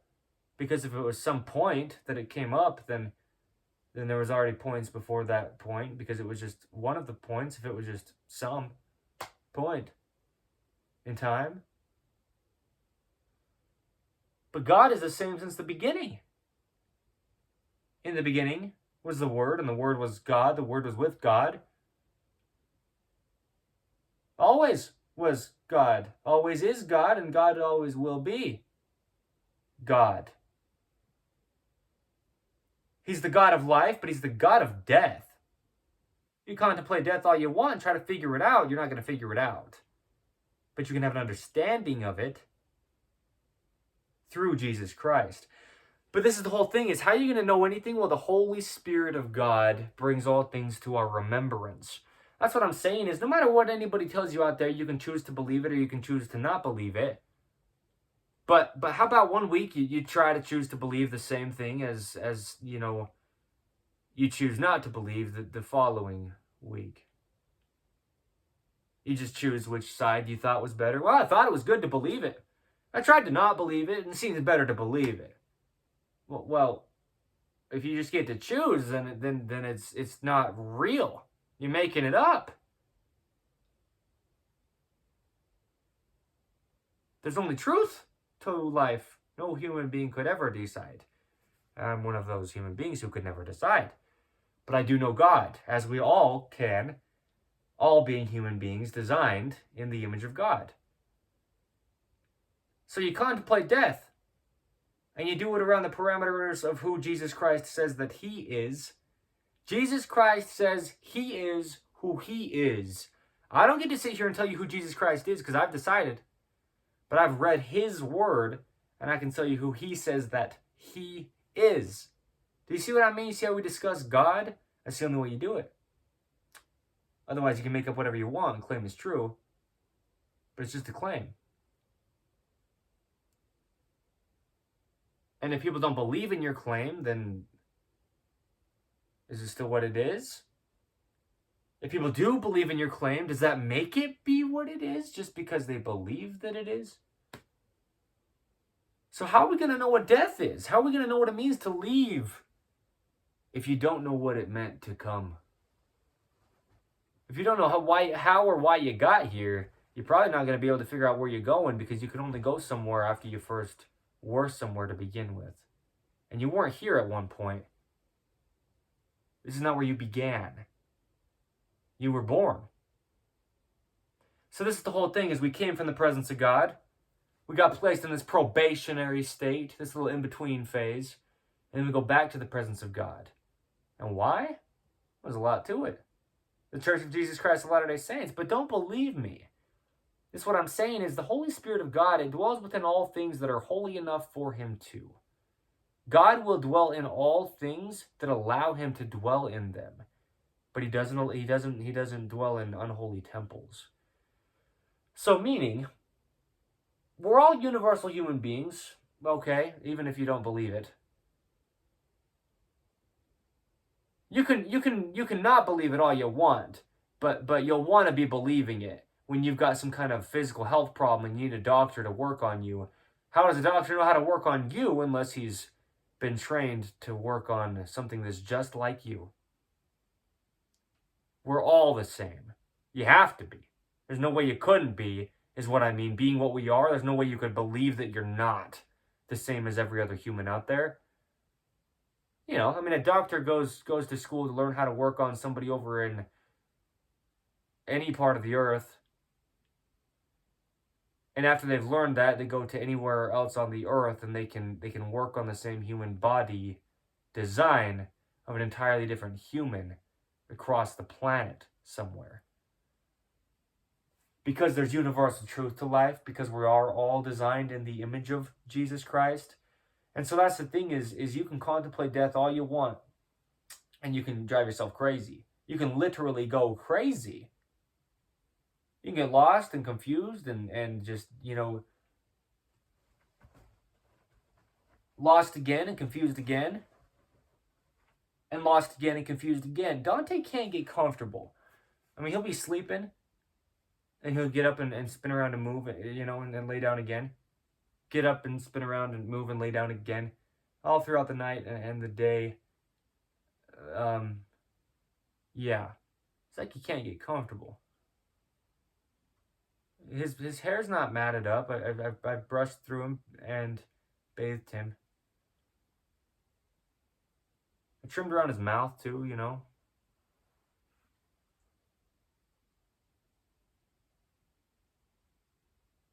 I don't know why he can't get comfortable.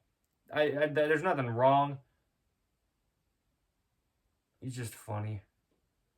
Well, I think that's a big part. He's just funny. He's got a beautiful personality. Poodles are statistically the second smartest dog breeds. They're so human-like. I mean, a lot of dogs have, like, traits that seem like humans in ways. But poodles, I mean, they communicate with you on a whole different kind of level of most all other dogs because how intelligent they are. And they're so silly, right? They call them clown dogs. They were used in circuses. That's a lot of the reason why they bred poodles down in size from the standard size to minis and then toys, you know, and there's teacups and moyenne, which is kind of synonymous with mini. Then there's giant poodles, which really just is standard poodles. Some people call them giant poodles, but standard poodles can get pretty big, you know. They're so silly, man. So that's the thing. He's just got such a personality. He's amazing. And he's just so well behaved. It is unreal.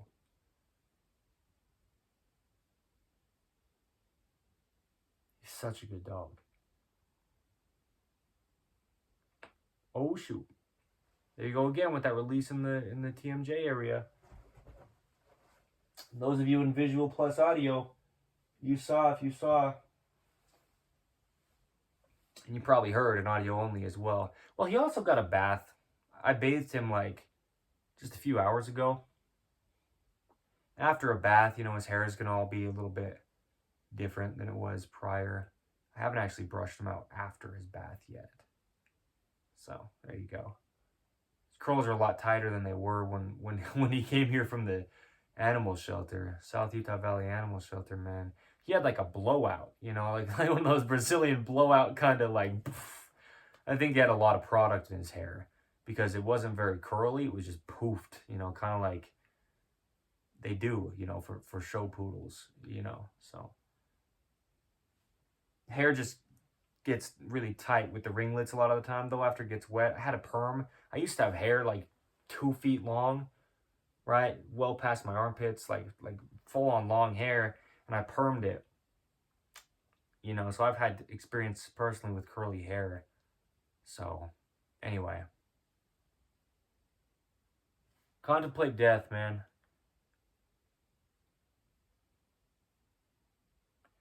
The only reason I'm saying it with Dante, you know, he can't get comfortable is because if there was something I could do for him to make him more physically comfortable, I would.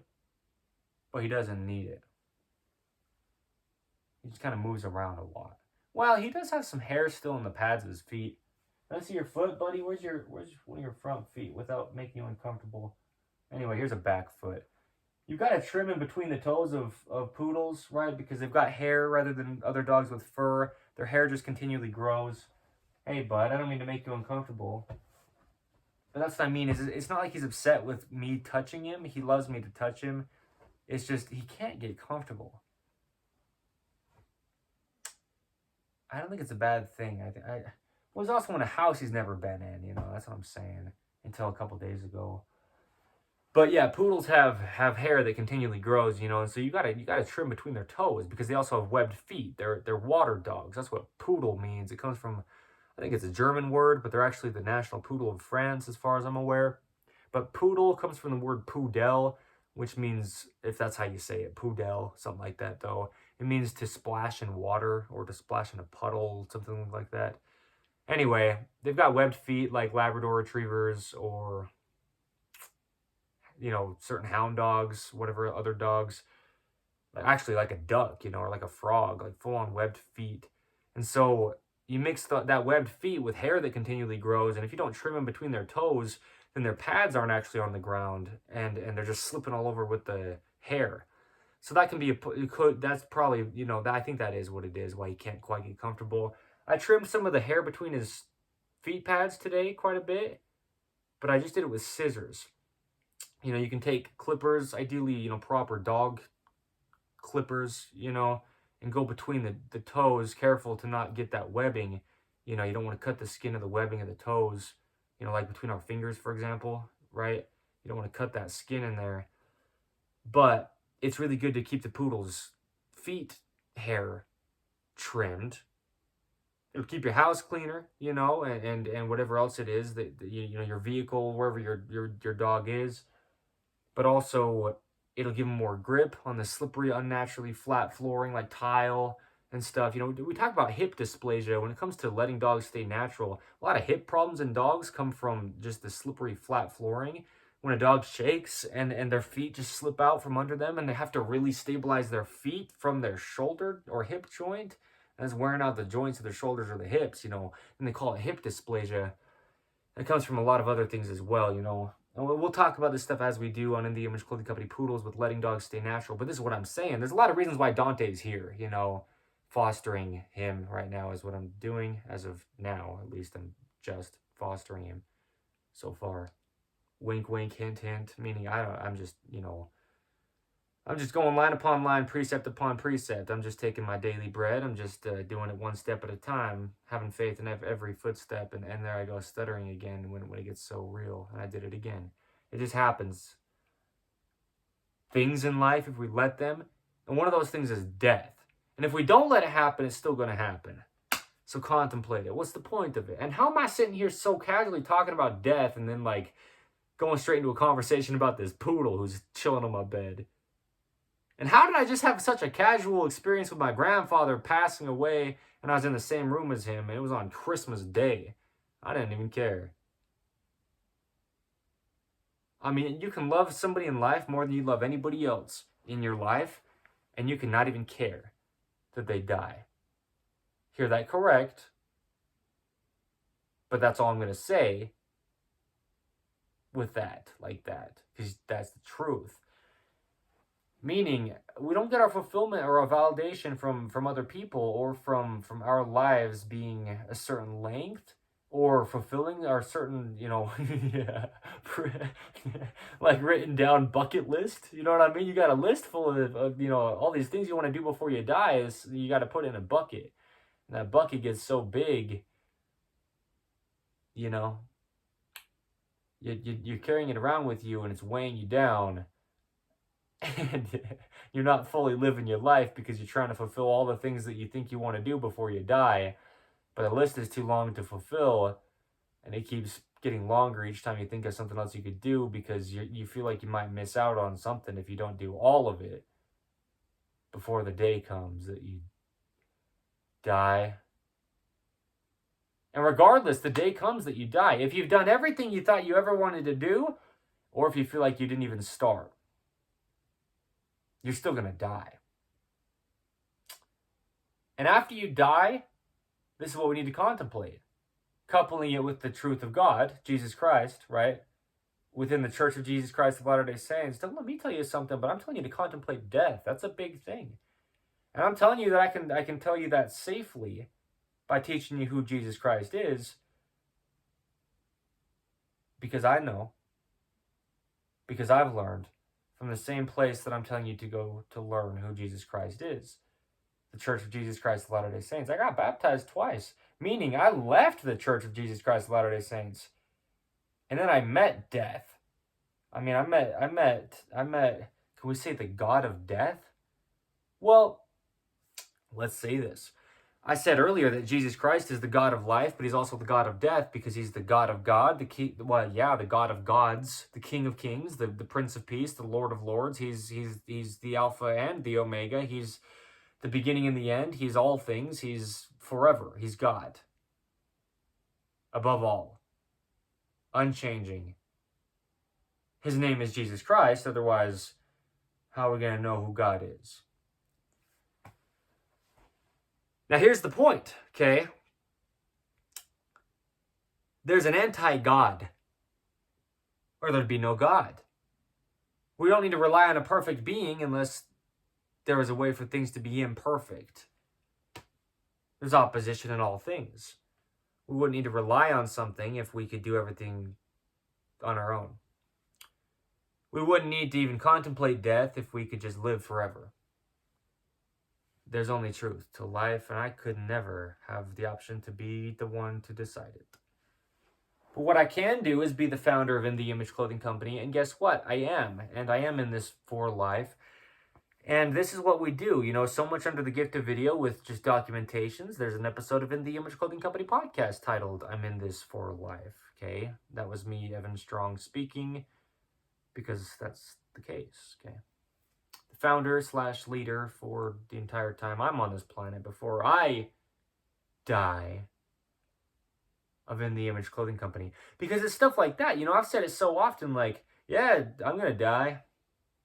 And if somebody just picks In The Image Clothing Company up after I die and just continues it forth, just as it is, as it's been founded with, the principles behind who and what we are and what we really do, and just keeping it geared around the Church of Jesus Christ of Latter-day Saints specifically, not only just the gospel of Jesus Christ, but the restored truth of God, then great. But, if not, well, I'm in this for life, and then when I'm dead, cool.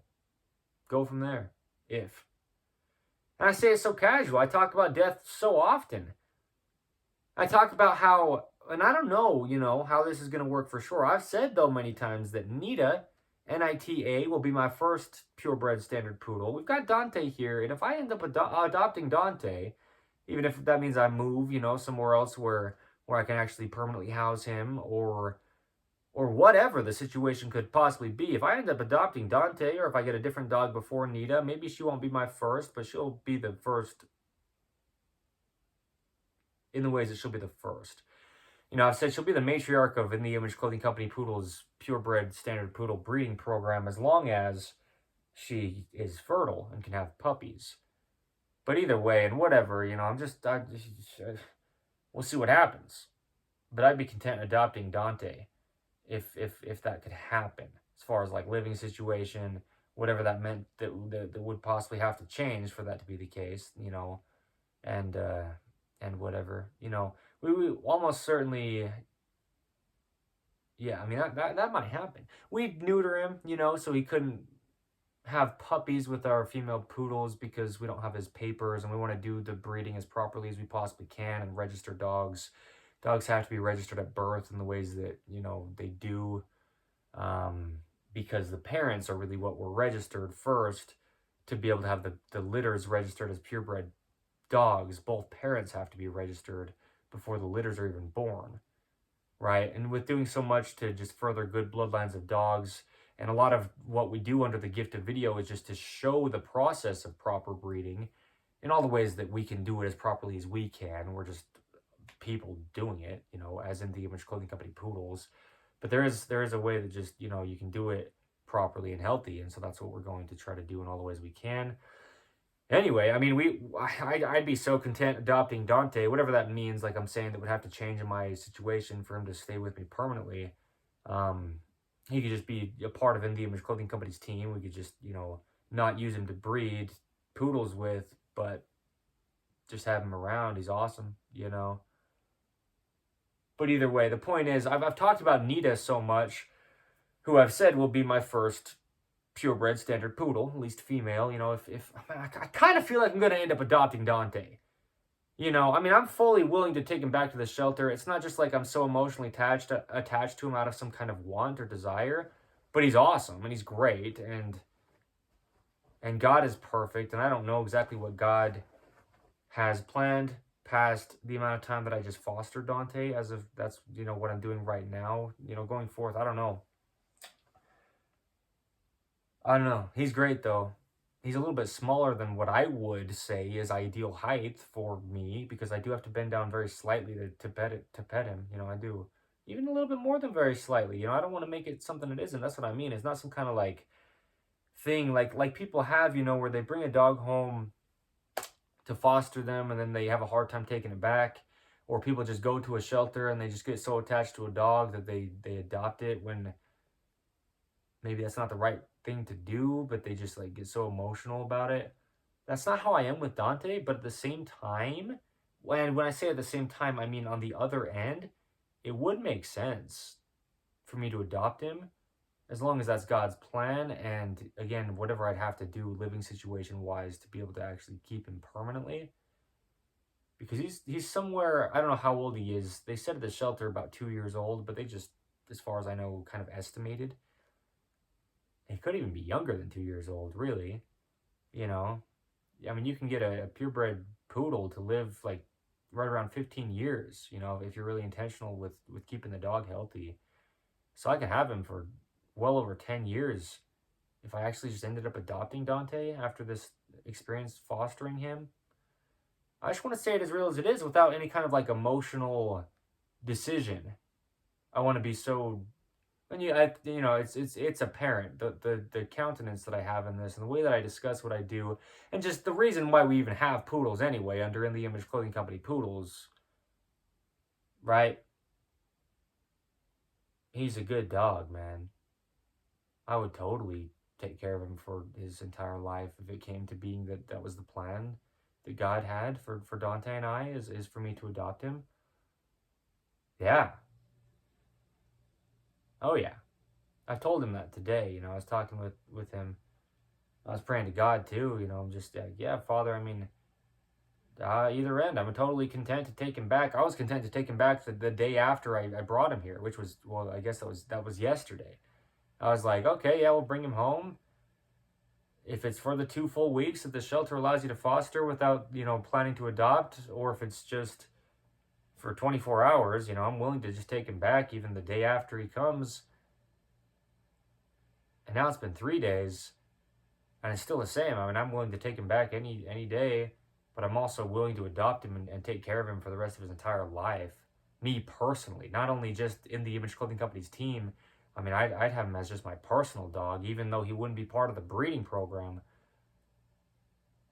He's just such a great dog. That's what I mean. It's not just some dog that could use a home and I could be the one to adopt him. And it's not like an emotional attachment only.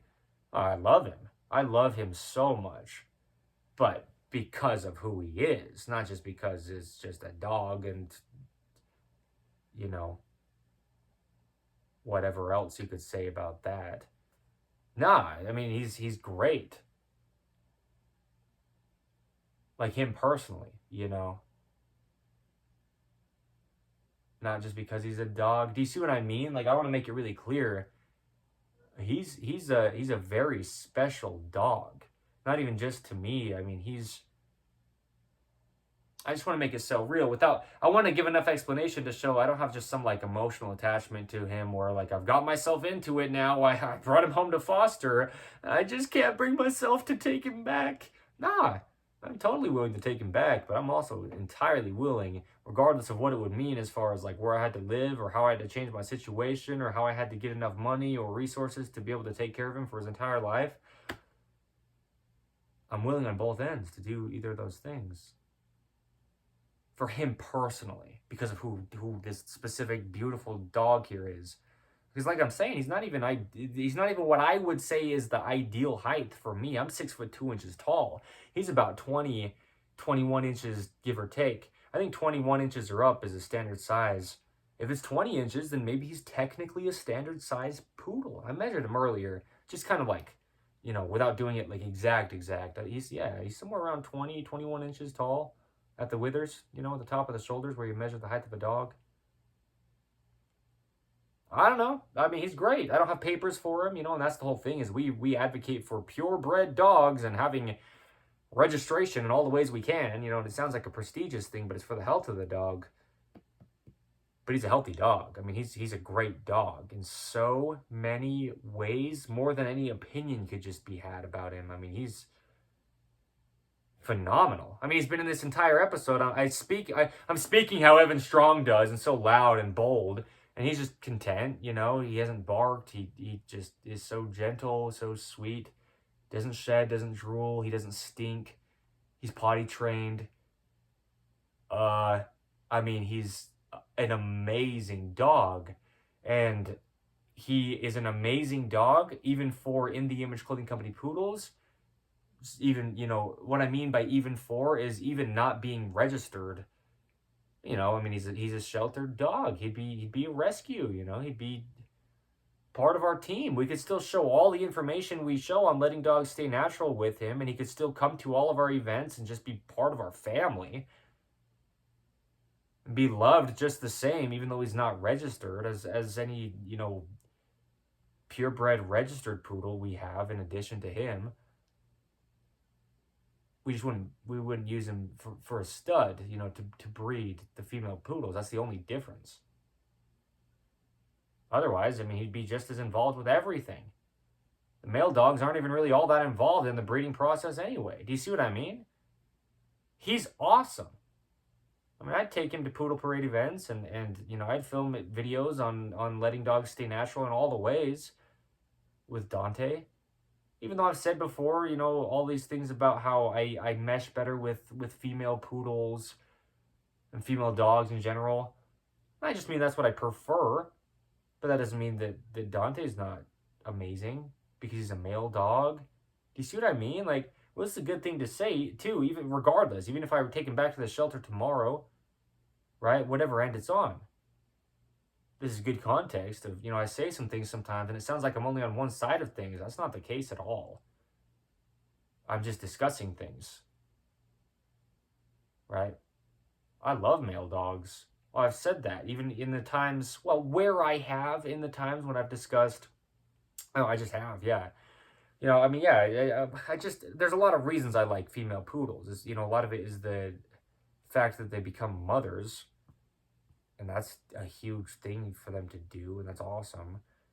A lot of it's the anatomy. They mark their territory less, usually, and just in a different way physically, because of the way their body actually is shaped, okay?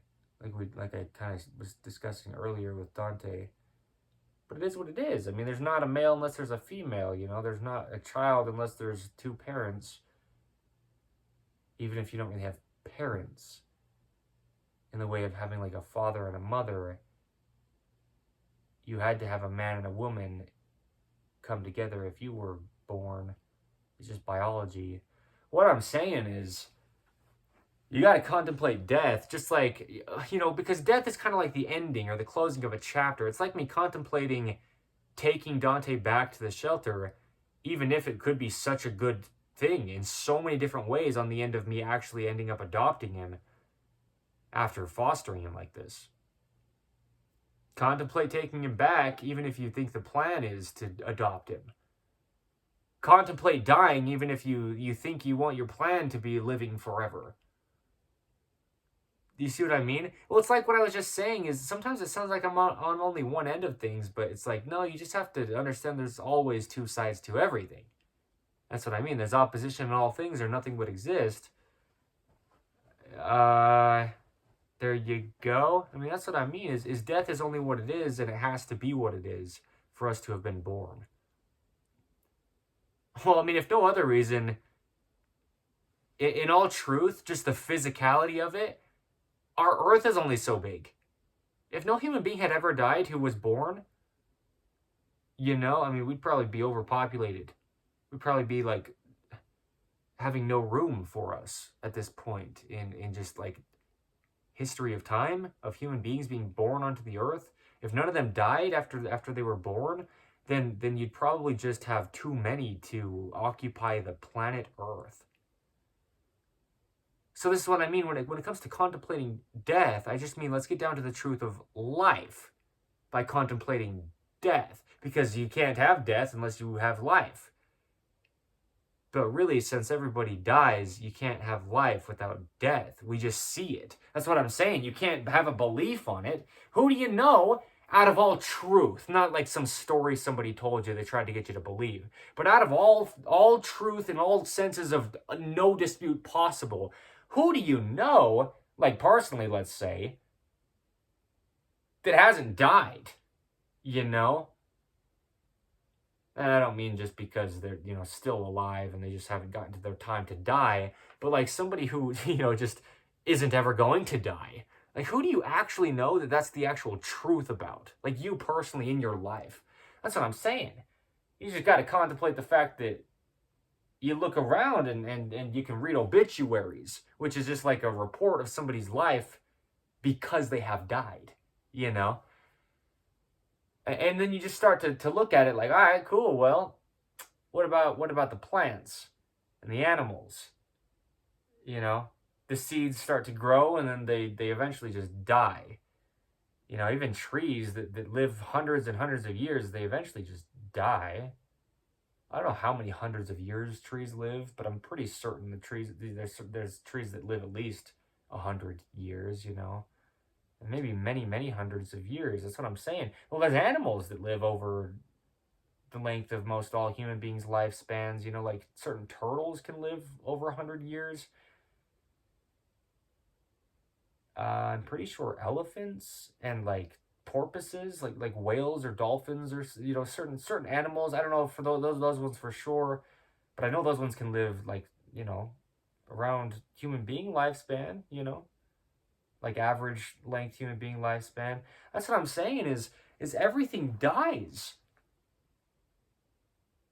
Really? I mean, it just does.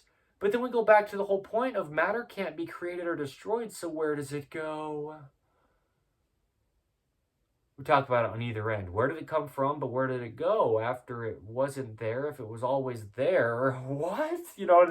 That's the point is, if you have context on, this is what I'm saying, no belief, no opinion, no religion, the truth of all things, you just start to look at life. It's like, oh, the animals are being born and then they're dying. The plants are, budding, and, they were once just a seed and now they're growing. But then they die and decay back into the earth and end up fertilizing the other plants that grow.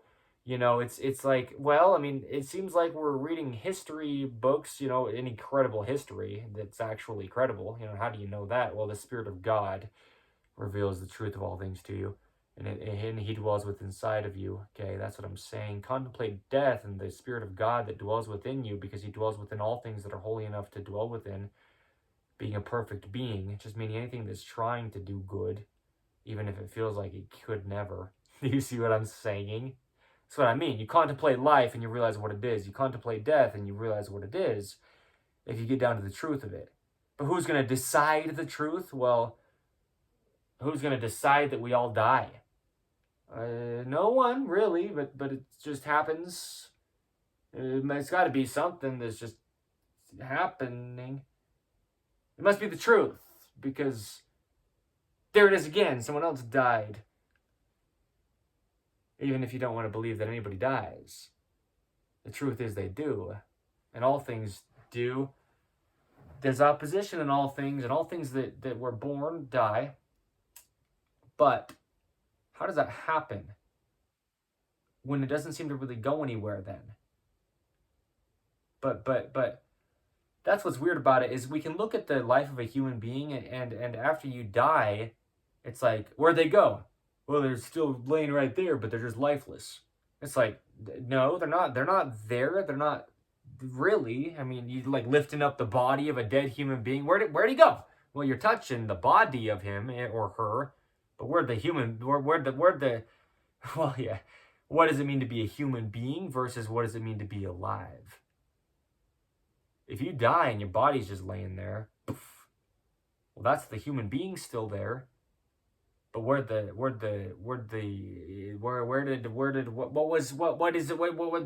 But isn't it dead? This is what I'm saying. Contemplate death.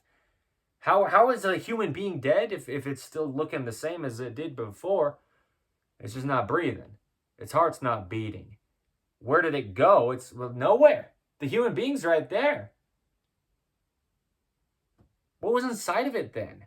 How was it operating? How was it mechanical and moving and meaning? How did it have the energy to do these things? How was it speaking and forming words? How was it, pumping blood through all of it and exchanging gases of carbon dioxide and oxygen? What is the human being if after you die, you're still right there? Maybe you were standing or sitting up and once you died, you flopped on the earth. Well, most people sleep, essentially being flopped on the earth. But they're alive. So what does it really mean to be alive or be dead? The human being's still there. Why can't we just make it happen again? The heart beating and the breathing doing its, cycle. Why can't we just save people then?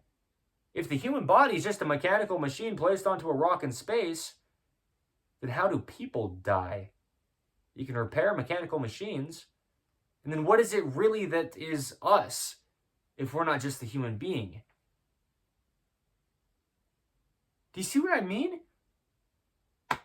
People can die, but be completely physically healthy. So the body itself has nothing wrong with it, but human beings can die still through emotional stuff that they can't deal with. This is what I'm saying is what is it? Life? Who's going to decide? Well, nobody. Or nobody would die that didn't want to. If you could just choose what was true. This is what I'm saying. There is no possible belief to God. And you don't have to believe in God. He's there. And he's here. And he's now and he's always. His name is Jesus Christ. And I don't get to decide. But contemplate death. Because sometimes people can die for a minute, a few minutes, however many minutes, and they can be resuscitated, through a jolt of electricity into their body. Or, breathing into the lungs of their body. Or doing compressions to pump the heart of the body, right? Well, why can't you always do that then? Why can't you just repair it the way that you can technically, essentially keep a car running forever? If something stops working on the car, you can fix that thing. And you can keep doing that until maybe you've replaced every single part on the car, but it's kind of technically, in a way, still the same car. Why can't you just do that for a human being? Why can't we just make it so nobody dies? If sometimes we can repair some things, why can't we repair things at other times? Because those things that we can't repair at sometimes are things that in other situations we have no problem repairing with other human beings or whatever it could be, right? The same human being at a different time in their life, maybe. This is what I mean. There's only truth. It's nothing to do with me. I'm not preaching you something out of an opinion. I'm preaching the truth of God because I didn't decide it. Contemplate death. I mean, why do people say that kind of stuff, Like, I didn't know we wouldn't have that much more time with him or her. Well, why not? Could you have learned more to find out that you would have only had X amount of time, a certain amount of time with them? Did you just not learn enough before? So if you would have known before, then you would have known the amount of time you had with them. Does that matter? Does it matter how much time you knew you would or wouldn't have with them? Or does it just matter if they died or not? Because then even that, it's like, well, did you just not know people die? Do you see what I mean? Or would you just think you could avoid accepting that it would happen until it did? And then you can only avoid something until you can't avoid it anymore. You got to contemplate death. You got to know who Jesus Christ is. And you can go try to have some kind of religion out there that might kind of comfort you, maybe. But then what if it stops comforting you?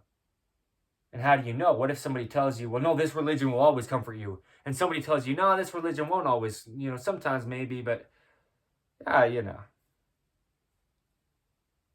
buck up, It's like, well, who do you listen to then? Well, you listen to who Jesus Christ says that Jesus Christ is. Because he decides. And he's not any of us, but he's the creator of us. So you can contemplate death because God died.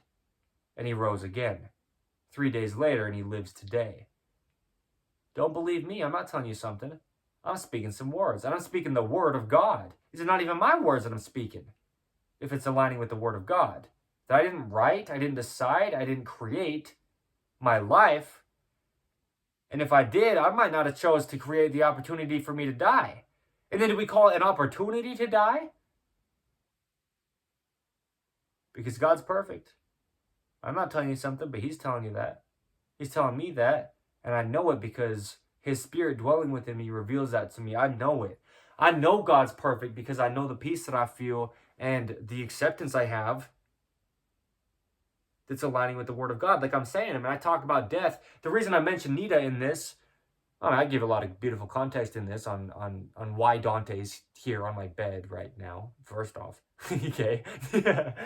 But also, a lot of what it means to let dogs stay natural under In the Image Clothing Company poodles. I've said some things in here that I don't think I've ever documented yet up until this, right, as of today's date, under In the Image Clothing Company content at all, as far as under the gift of video like we do.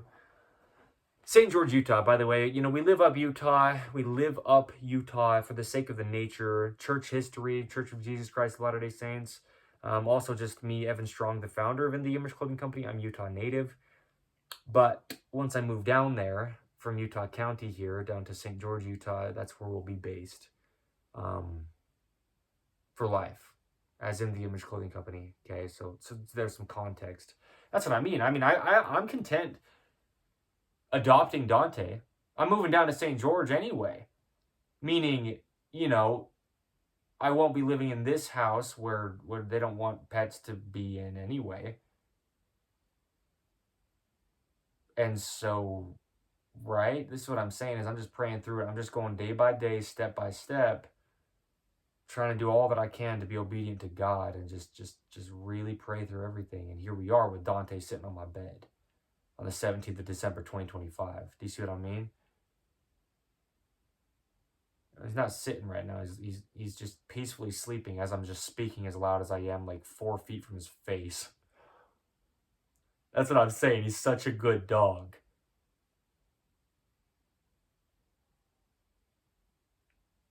Yeah, like shockingly good. Behavioral-wise, I mean, yeah. He's amazing. I mean, pretty well typical poodle, but they're amazing. That's what I'm saying. That's why we specifically chose poodles, and specifically purebred standard-sized poodles under In the Image Clothing Company's fourth that is for dogs. In the Image Clothing Company poodles. Yeah. Okay? I'm saying it as real as it is. And it's as real as it is when I say, I run a clothing company and do things with dogs. That's an episode title of In the Image Clothing Company podcast. Here I am with Dante on my bed behind me. I'm doing things with dogs. I'm fostering Dante just a few days after. Yeah, it's like 4 or 5 days, give or take, after filming that episode that's titled that of In the Image Clothing Company podcast.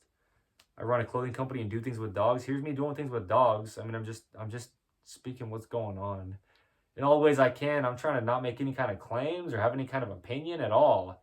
just in life in general, because there's only truth to life. And so that's why I do all that I can to just only preach what I have already practiced. Just in all ways in life, And I'm doing it, as far as like, I mean, it's lining up. It's so much that we do, and it's documented, date marked under the gifted video. It just is what it is. That's what I'm saying. I can't even claim stuff if it's just what it is. You can't even claim you think you know what's going on after you die until you die, right? It's like, oh shoot. But is that what I'm doing? That's why it's funny, right? It's like, well, don't believe me. I'll tell you whatever I tell you about what's going to happen after you die, and so will anybody out there with any kind of religion or belief. But how are you going to know what you're going to trust? How are you going to know what you're going to be able to trust is what I mean. Well, the Spirit of God, it dwells within you and me and I and him and her and Dante. In all truth, I mean, God designed, and created the earth and all its inhabitants and human beings in 6 days, and he rested on the seventh. Well, all things are a creation of God's, even the bad things, if we're labeling things as bad. But do you see what I mean? The opposition in all things. Anything opposing the good things in our lives, God created those as well, because that's how there are good things in our lives, because there's opposition in all things. There's the things that we would consider not good to be able to compare with the things that are good. It's like the only reason why you could say that death is a bad thing that you could maybe try to like avoid at all costs is because you think life is such a good thing, maybe, that you don't want to be done with it. You don't want to die. Where you going? Come here. Come here, boy. Where you go over there? You little lion doggy? You look like a lion, bro. Man, I was seeing if my jaw would release that ear cartilage. But this is what I'm saying. He literally does not shed. I mean, I've been like so intimately like hugging him and being with him. And afterward, there's no hair on my clothing. Pet him and pet him and pet him, no hair. And look, he doesn't even jump. I hit the bed like that right next to him. He doesn't even really react to much of anything at all, other than being alone, just because he loves to be with me so much. That's understandable. Okay.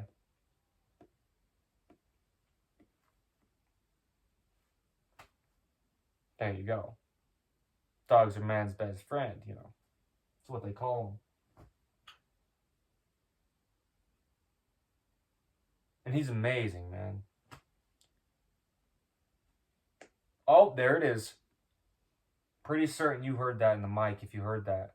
Meaning, pretty certain it's able to be heard that. Like I say, I mean, those are permanent releases. It's not the way you're like popping your knuckles or your neck or something again and again, day after day. What that is like scar tissue and, excessively enlarged cartilage in the ear area, because the ear is the jaw, essentially. It's just the hole between that lower jawbone and then the spine and, really that sternocleidomastoid muscle. You have these releases happen in that area like that, and it's a permanent thing. That's what I say, under In The Image Clothing Company's main side, getting out of chronic patterning and scar tissue, it's a permanent thing.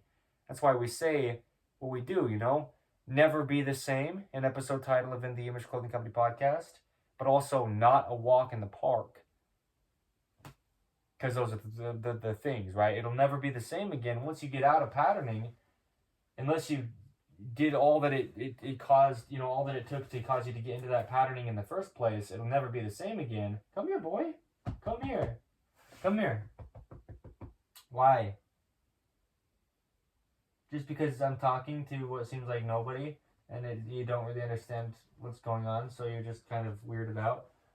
I get that. There you go. Good boy. Anyway, but it's also not a walk in the park to get out of these patterns. You just watch my body's visual and physical transformation, getting out of chronic patterning and scar tissue, what we do on the main side of In The Image Clothing Company, from the founding date, right, the 23rd of September, 2024, to any most current date that you could find, right, just for the sake of context. And you can see how my body's changed, and I'm not doing workouts, but I got to be doing something that's working.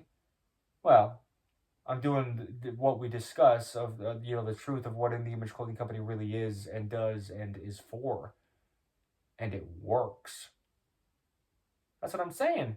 I can claim it's truth, but it's truth if it's truth. I don't get to decide that it's truth, but you try it and it works. You contemplate death, and then you learn who Jesus Christ is.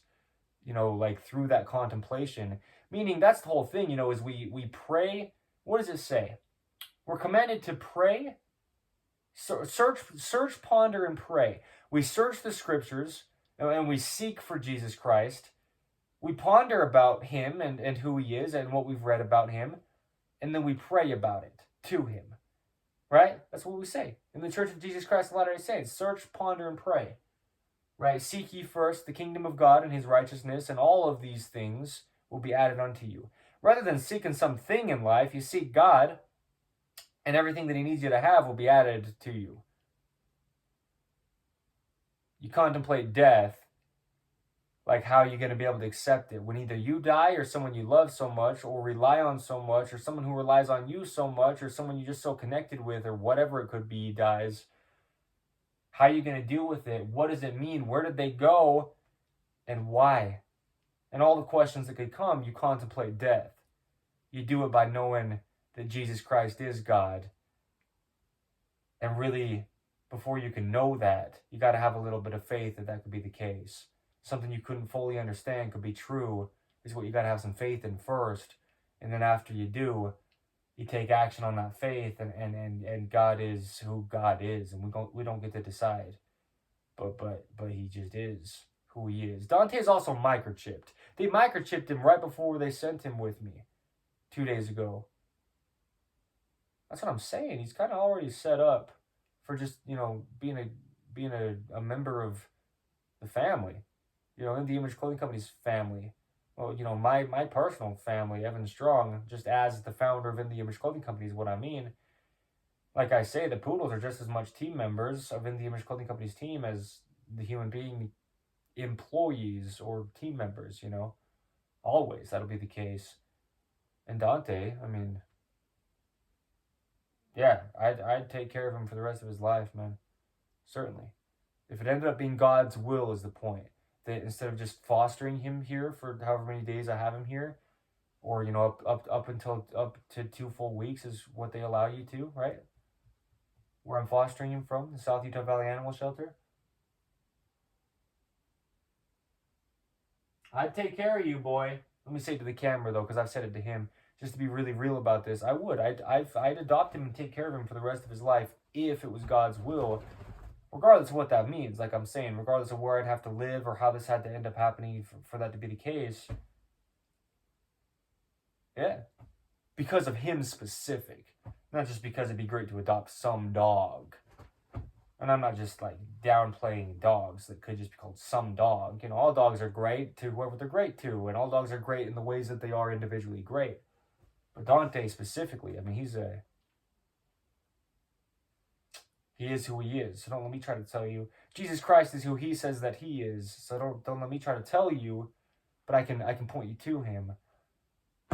Contemplate death though, because that's what I'm saying is I don't think I even finished saying it. The reason I brought Nita up in this, like the main reason I was saying it in this episode specific, Nita, my first purebred standard poodle, is so I've been wording it as, right? Whatever that means though, really, when it comes to like once I do get her, maybe I end up having Dante first, is what I'm saying. As of now, this is stuff I didn't even know until a couple of days ago. But maybe not. Either end, it's God's will. What I'm saying is, that's what I'm saying. One day Nita will die. I've been saying that so much. Before I even get Nita, I've addressed it. I've made it so clear, like, yeah, one day she'll die. Before I even have her, I've said it so many times, like, we've got to understand this. We've got to focus on the fact that we shouldn't be focusing on certain ends of things, but just life is what it is. That's what I mean is, if you really can believe in things and just choose what is true, you'd probably just choose for people to not die that you don't want to die. And so then it's like, well, then contemplate the actual truth outside of all of us, why people really do die. because there's got to be a reason it's happening. It's been happening since always, since the first one came. Adam's no longer here, the first man on earth, and your great-grandparents' great-grandparents are no longer here without me speaking for you. I can guarantee that. Okay? Unless I'm wrong, then don't believe me. That's what I mean. I'm just here discussing stuff. Don't believe me on anything. But also, how am I so content with people dying?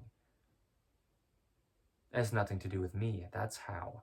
How do I really have my body work so well and understand how the human body actually does work universally?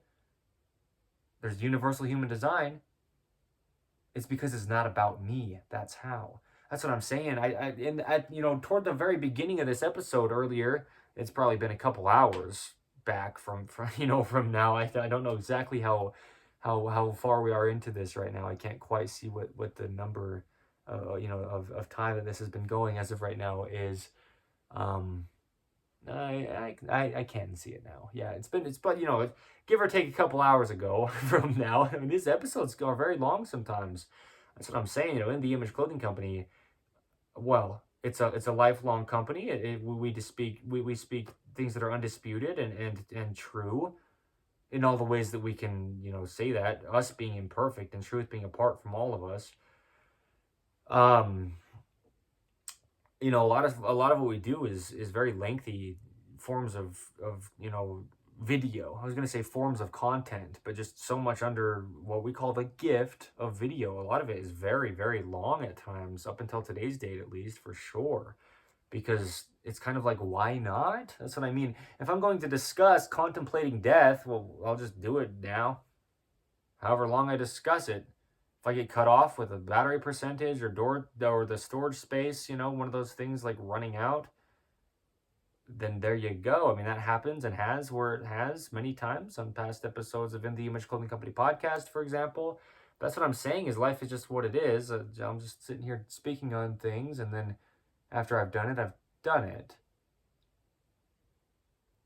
Anyway, I mean, how can I be so content with life, right? Well, it's just nothing to do with me. That's how. I don't know if I finished saying what I was saying for sure when I was explaining how, we do things so long. Oh, because we do at times, we have videos that are very lengthy, as far as multiple hours, at least, if you would call that very lengthy. I mean, compared to a lot of modern content, if you will, out there. But that's crazy, though, because we have an episode of In the Image Clothing Company podcast. In the Image Clothing Company podcast, one of the episodes is titled Context Over Content. As far as, context is better than just content for the sake of content. So what I'm saying, though, in all seriousness,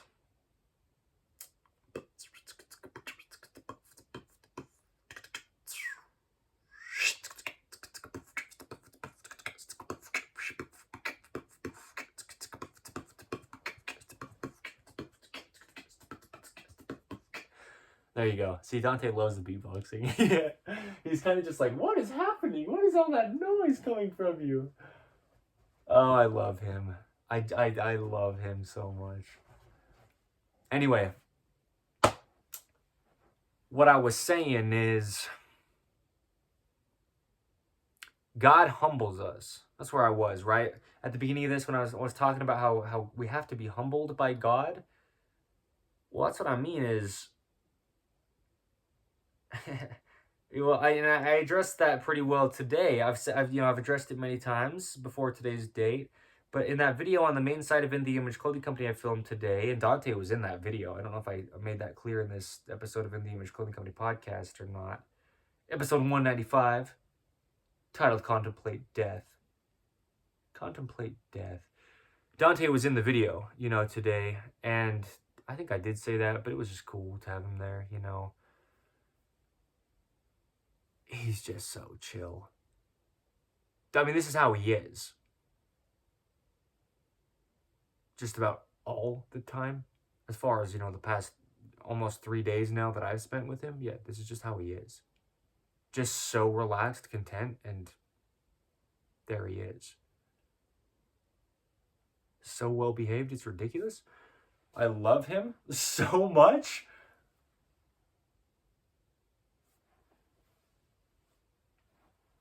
Anyway,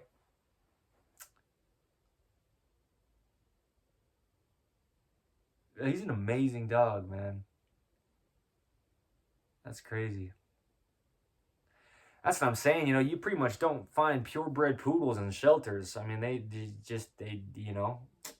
it's a pretty, like I've said, in a sense, high-end dog, if you can see why I'm saying it like that. And pretty much, you're very, very rarely going to find a purebred poodle in a shelter. And, without being certain that Dante is purebred, he's almost certainly purebred. That's what I'm saying is he's a very special dog in many, many, many, many ways. Okay.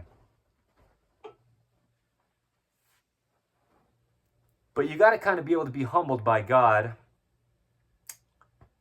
And what I was saying is, today in that video, I was talking about how me being just as prideful as I am, which oftentimes is quite prideful, certainly, and like in all truth, not without me just trying to say that to like sound like a good guy. Like, no, I mean I'm very prideful. A lot of that is because I'm so smart. So it caused me to be very impatient with people who aren't as smart as me. Without being prideful in that statement, I'm discussing how I'm prideful in other ways. Do you see how it just is what it is? That's what I'm saying. Is seriously, and I've addressed that before. That's something people who are really just smart kind of deal with. Is it's hard to not be prideful. Because like a lot of times pride is in a sense synonymous with like impatience. And if you just do something quick because you understand it well, and somebody else just, takes a little bit more time to understand how to do something and does it slower, it can be very hard to be patient. It's just something that we struggle with as human beings in general, where we do. So what I'm saying is I could never take credit for truth. And under In the Image Clothing Company, that's what we do, is in all the ways we can, just get down to truth that's apart from all of us. And so that's why it's so beautiful, what role God has placed me in, where I couldn't even possibly try to take credit for it because I would just be lying. I'd be delusional, trying to claim that I could take credit for information that I didn't decide, So what I'm saying is a lot of times God humbles us, because you have to humble yourself enough, or you could at least label it as humility, to accept the fact that human beings just die, that animals just die, that plants just die, even stars out there in the, wherever it is out there, if that's even a real place. Do you see what I mean? I say it like that just because we don't understand all that fully. But what we do know, to the degree that we know it, is that even stars just blow up and die. Things die. But matter can't be created or destroyed. And how does that even work? Well, there's opposition in all things. We call it the paradoxical gospel of Jesus Christ. But really, it just comes down to, well, you have to humble yourself enough to know that you're not going to know everything. And you have to humble yourself enough to accept things that you just, in all truth, have no say over. You couldn't possibly, because no matter how hard you want to try to, you're not going to live forever. Out of your own doings, without dying first, it's just not going to happen. That's what I'm saying. You have to, even if you don't want to call it humble yourself, you have to accept it. And, accepting something is out of your control is essentially humbling yourself. Well, or God humbling you. But that's what I mean, right? It is what it is, and this is how we can show the truth of life. Well, that there is truth to life, that there's only truth, and that's all that exists, that there's universal truth, and that Jesus Christ, God himself, who is named Jesus Christ, is the truth. This is one of those ways we can show that. No matter what you want to believe, death is what death is. Even if we don't understand what it is, it's still what it is. Like I'm saying, even if you don't believe in God, God's still who God is, and he is still there. Death still happens, even if you want to try to deny that it does.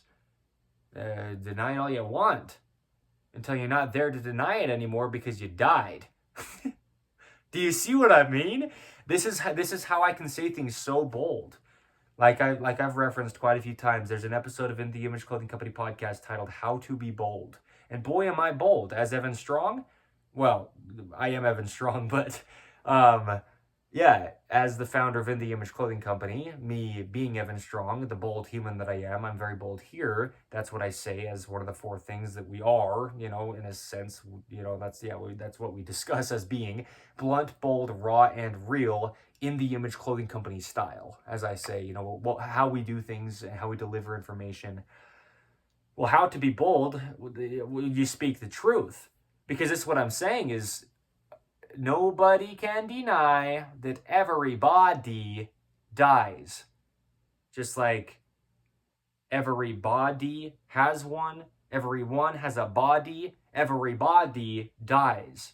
Or everyone has their body die. I mean, it's literal wording. There is truth to life that no human could ever decide.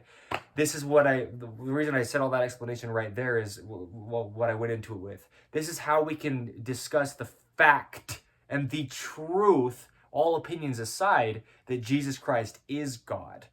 Because who Jesus Christ says that Jesus Christ is, in the Word of God, who is Jesus Christ, lines up with life. It's just an explanation on life. It's just information on life that never changes.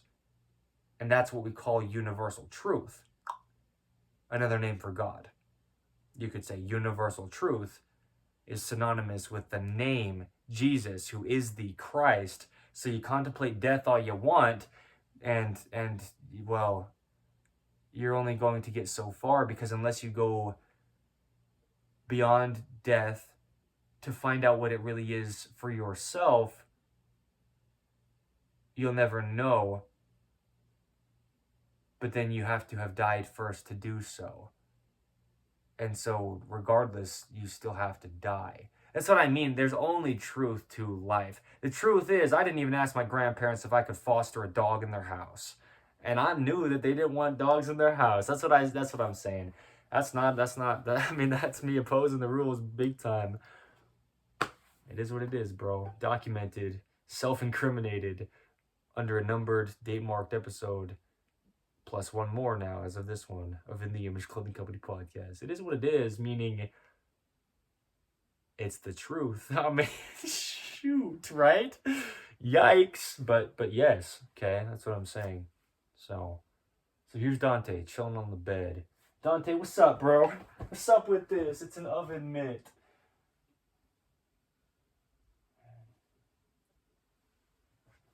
Anyway, the point was, oh my gosh. The point was, a